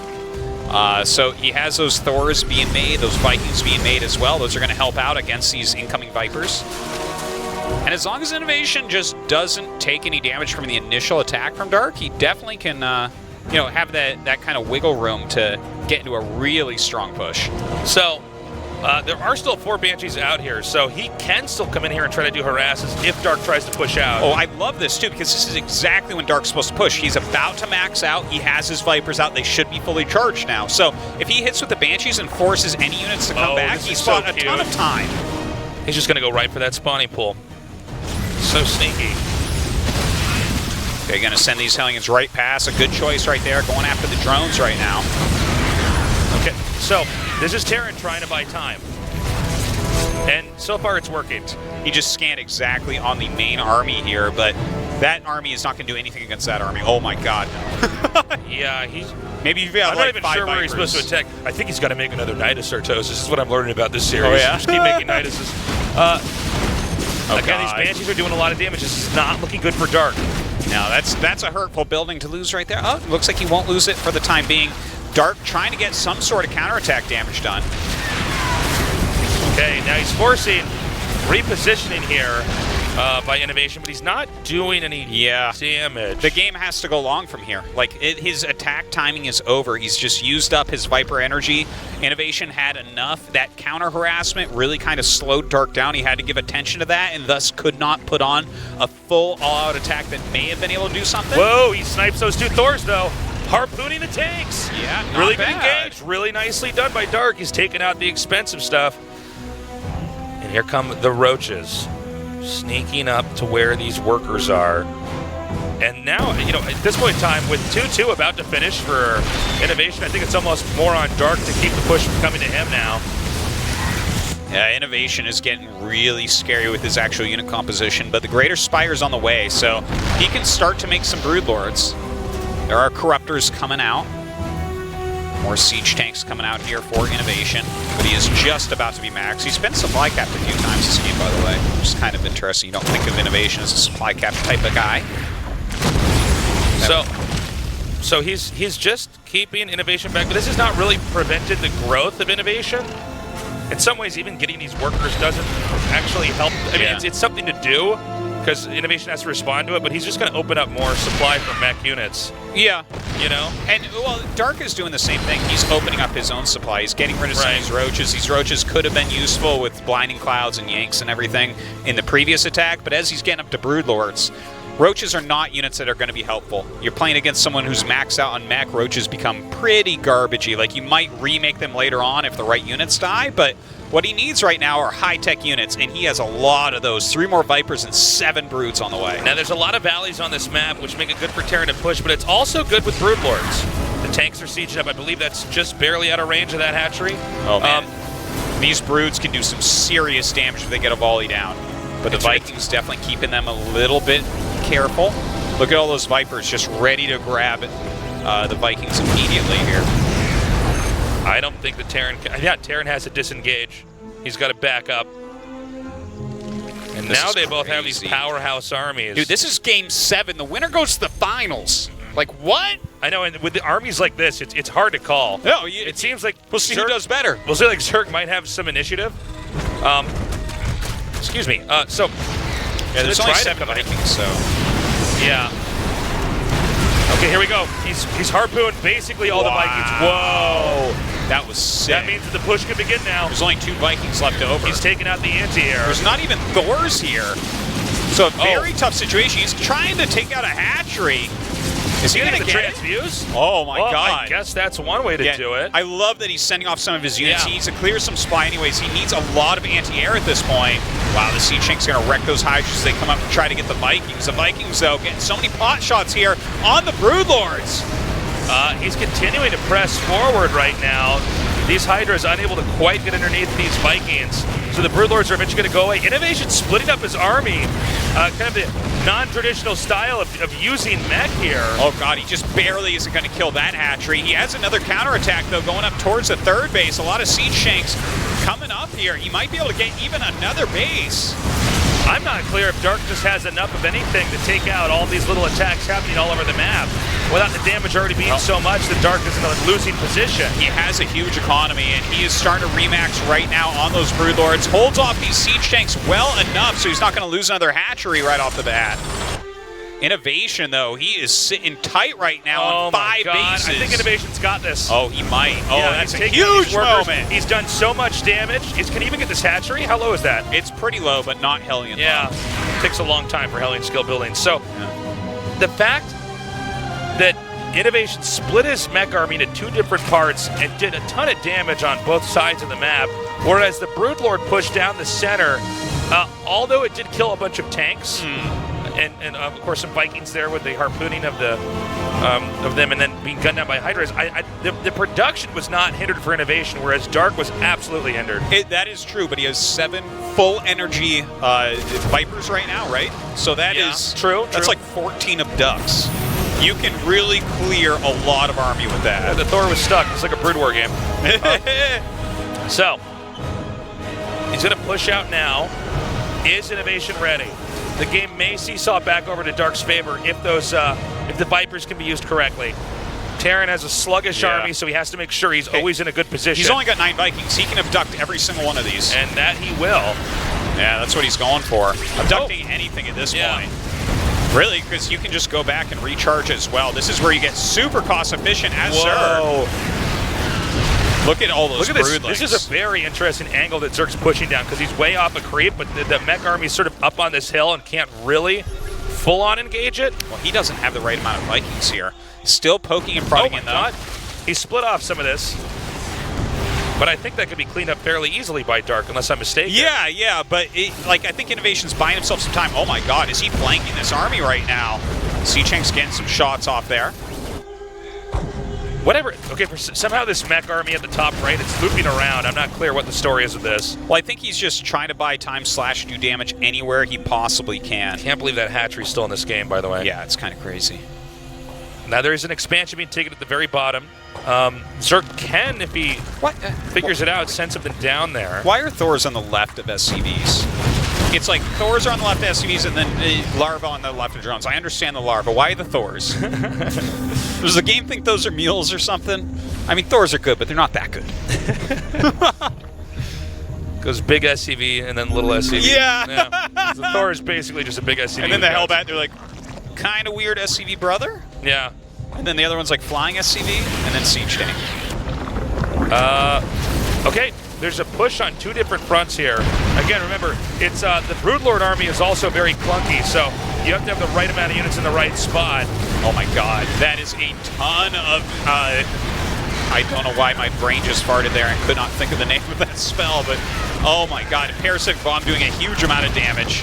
The rest of this army gets actually almost cleaned up. Thor, I guess, wins in the end. 16 kills on that Thor, by the way. So he's... Dark is okay, but Innovation's growth rate is better. Yeah. And it's very tricky for Dark to actually get to the bottom of the map. There's not a lot of creep there in the arm. Oh man, this is really unfortunate. This one unit's doing way too much damage. One unit's not supposed to do that. Yeah, 10 kills. Ouch. Wow, down to 48 drones. Well, okay, so you're right. Like any other Zerg, I'd be like, okay, Innovation is going to take this eventually, but Dark is better at playing with less than anyone else. Like, when he has less pieces on the board, it seems like he makes more happen with them. He's just so good with Zerg spellcasters overall. He knows how to kill overextending Terrans and just gain value over and over again. But yeah, Innovation looks too good right now. He's taking so many... Look at how many command centers. He's taking everything. He's like playing Zerg with Terran mech at this point. Yeah, well, you know, even though they both dealt a lot of damage to each other, it's really been Dark taking out units where Innovation's taking out his opponent's bases. Yeah. And so that's, I think, why we're seeing the growth rate here quite different for these two sides. I think the only way that Dark can win this is to take a fight against the army when Innovation pushes out, win it, and then counter. Well, we need the sickest Viper spells coming up here. Those Thors, oh my god, he's going to lose them so quickly. Those are some good abducts. Oh, the Broodlord's not really firing very quickly. Look at this angle. Oh my god, that's too much damage. Yeah, this could be I think that actually is it. Zerg is not able to recap his supply, so that I think is game. That engage was just really good. No effective counterattack. The armies, for Zerg, he can't get all the right units put together to have any kind of symbiosis. Oh my god, and that is Dark losing the rest of his army, losing expansions. Innovation going on to his 4th GSL Code S Finals. And against SOS, are you kidding me? It's a dream come true. Seriously. Dark, on the other hand, finally he's broken that GSL curse. He made it to a round of 4, but unable to go further here tonight. That was a knockdown series, though. One of the best of the year, easily. Dark, I feel for the guy, but what are you going to do, man? Innovation just played a brilliant TVZ, one of the best TVZs I've ever seen. Yeah. Showing a wide range of styles, showing that he can do the most aggressive, risky play along with the most conservative play. And although Dark is somebody who's crafty and knows how to engineer comebacks, he's not able to do it in the best of 7. This is the time of innovation right now. And our GSL Finals very well could be a preview of the global finals at BlizzCon. Like, innovation is favored to win BlizzCon. He has been for a while now, I think. And here he is in the finals against SOS, 2-time world champion. Yeah. The guy that can beat absolutely anyone. I just can't even. This is the finals that I wanted. Innovation SOS, like, I can't even wait to see what SOS bakes up against this kid. But the way he played tonight, what's he going to bring against 네 SOS? 번째 결승 진출 기록을 세웠습니다. 자, 시즌3의 결승 진출자 이신영 선수입니다. 축하드립니다. Gary says you just made your 4th GSL Code S Finals. Congratulations. He says thank you. 네 번째 결승 진출이에요. 소감 어떠세요?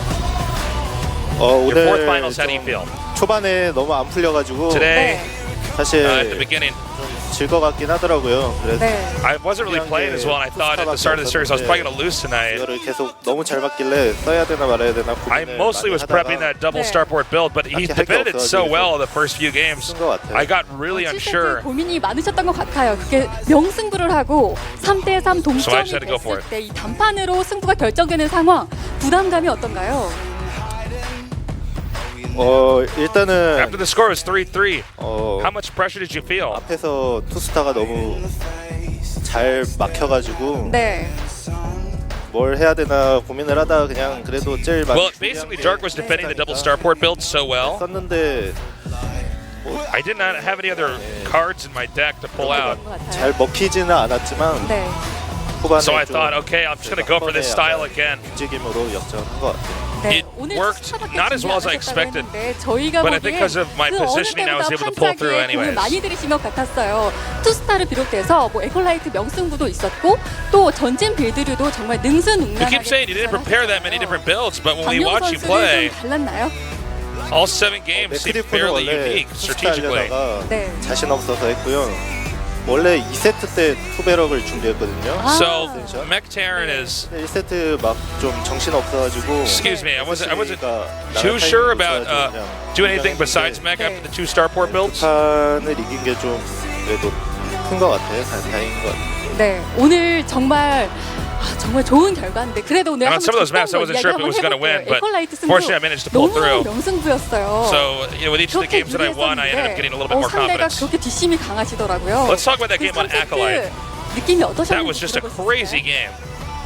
What was your take on that? 상대가 노가스로 트리플 먹는 거를 노리고 네. 했는데 좀 당황해서 아무래도 I noticed that he likes to go slow gas, triple hatch. 근데 So 전진을 아예 끝낸단 마인드로 했어야 되는데 저도 약간 소극적으로 So I thought he would just try to defend with Zerglings, 시간을 많이 줘가지고 but he did not respond the way I thought he was. 저는 그래도 그렇게 I think I was too careful when I was pushing at the start of that game. 졌는데 이후에 멘탈이 안 깨지셨다는 게 더 신기해요. 멘탈은 정말 타고나신 것 같으시죠? 본인이 생각하기에도 나의 멘탈. It seems like you got a really good mental state in these intense series. Even if you lose some games that are pretty dramatic, like the Acolyte game, you don't fall apart entirely. 네. 이거 좀 이기기 힘들겠다 그냥 그냥 지고 편하게. He keeps going back and saying he's only got that 2-star board build. He just emptied my mind 자, 이제 and accepted I might lose this, so I had to stick with what I knew. 3회 우승 기록을 세우게 됩니다. 어떠세요? 욕심 나시죠? If you win this season, 아예 욕심. you'll have 3 GSL Codes championships. 네, 상대가 유진인데 많이 이겨봤는데. Yeah, but I also know my opponent's SOS. I've won several times against him in the past. 그래가지고 좀 걱정이 많이 돼요. 보니까 이신영 선수는 항상 But I'm 모든 really 전투권에 confident in 자신이 the match 없을 against 것 Protoss. 같은데 김유진 선수가 그런데 I'm sorry, not 이신영 선수를 confident. 원하더라고요. 또 사례의 So, 추억도 있고 he doesn't know how it's going to go. 꼭 이기는 모습 보여주고 Did you hear what 싶다, SOS said in the winner's interview? 하다도 He said he would prefer to play against you over Dark because he wants to get his revenge on you. What do you have to say? 제 플레이를 못하더라고요 유진이가. 네. 왠지 모르겠는데 So 저한테 좀 SOS, as long as he faces me, he can't really play the kind of games he wants to play. 결승에서도 유진이가 저한테 좀 I don't think he can pull out solid play style against me. 결승에서도 그런 게 좀 저한테는 유리할 것 같긴 한데 사실 16강 So as 때 far as mind games go, I think I actually have the upper hand. 막 뽑고 싶은 그런 마음이 되게 아, 있었거든요. 그때 당시만 해도 In the round of 16 네. group 사실 nominations, 결승까지 I actually wanted to pick him 네. because I didn't expect he would actually make it to the finals. 네. 4대0 재현 가시나요? Anyway, still, I got to prep. I got to go back home and train hard. 그러세요. 자, 정말 GSL 3회 우승 성공하실지 will you 기대가 clean sweep 됩니다. it? 마지막으로 팬분들에게 He says, nah, 우승을 it's tough. 향한 TVP's tough, so I'm not sure. 알려주시죠. Anything else you want to say before we let you go? 제가 결승 진출해서 맨 처음 GSL 그거 역수집 당한 거 말고는 결승에서 다 이겼었는데 이번에도 그런 좋은 기록들을 Only one GSL finals I got reverse swept. 네, 알겠습니다. 다시 한번 결승 Every 진출 other one I 축하드립니다. won. So I'm going to continue to dominate. 네, 이렇게 시즌 3의 congratulations, 마지막 결승 innovations, says 진출자 Gary, and that's going to do it for our 통산 4회 interview. GSL 결승 진출을 이룬 Right. What a 이신영 선수 day! Yeah, man. 만나봤습니다. This 자, 저는 is going to 다음 be 주 토요일 just such a 결승전 crazy final. 현장에서 Yeah. 인사드리겠습니다. I mean, does innovation just continue to cement his legacy by winning? I don't know. This is his first GSL finals in 707 days. Wow. And you got to think of how long we've been on doing the GSL Codas. It's crazy, Artie. Yeah. Oh, jeez.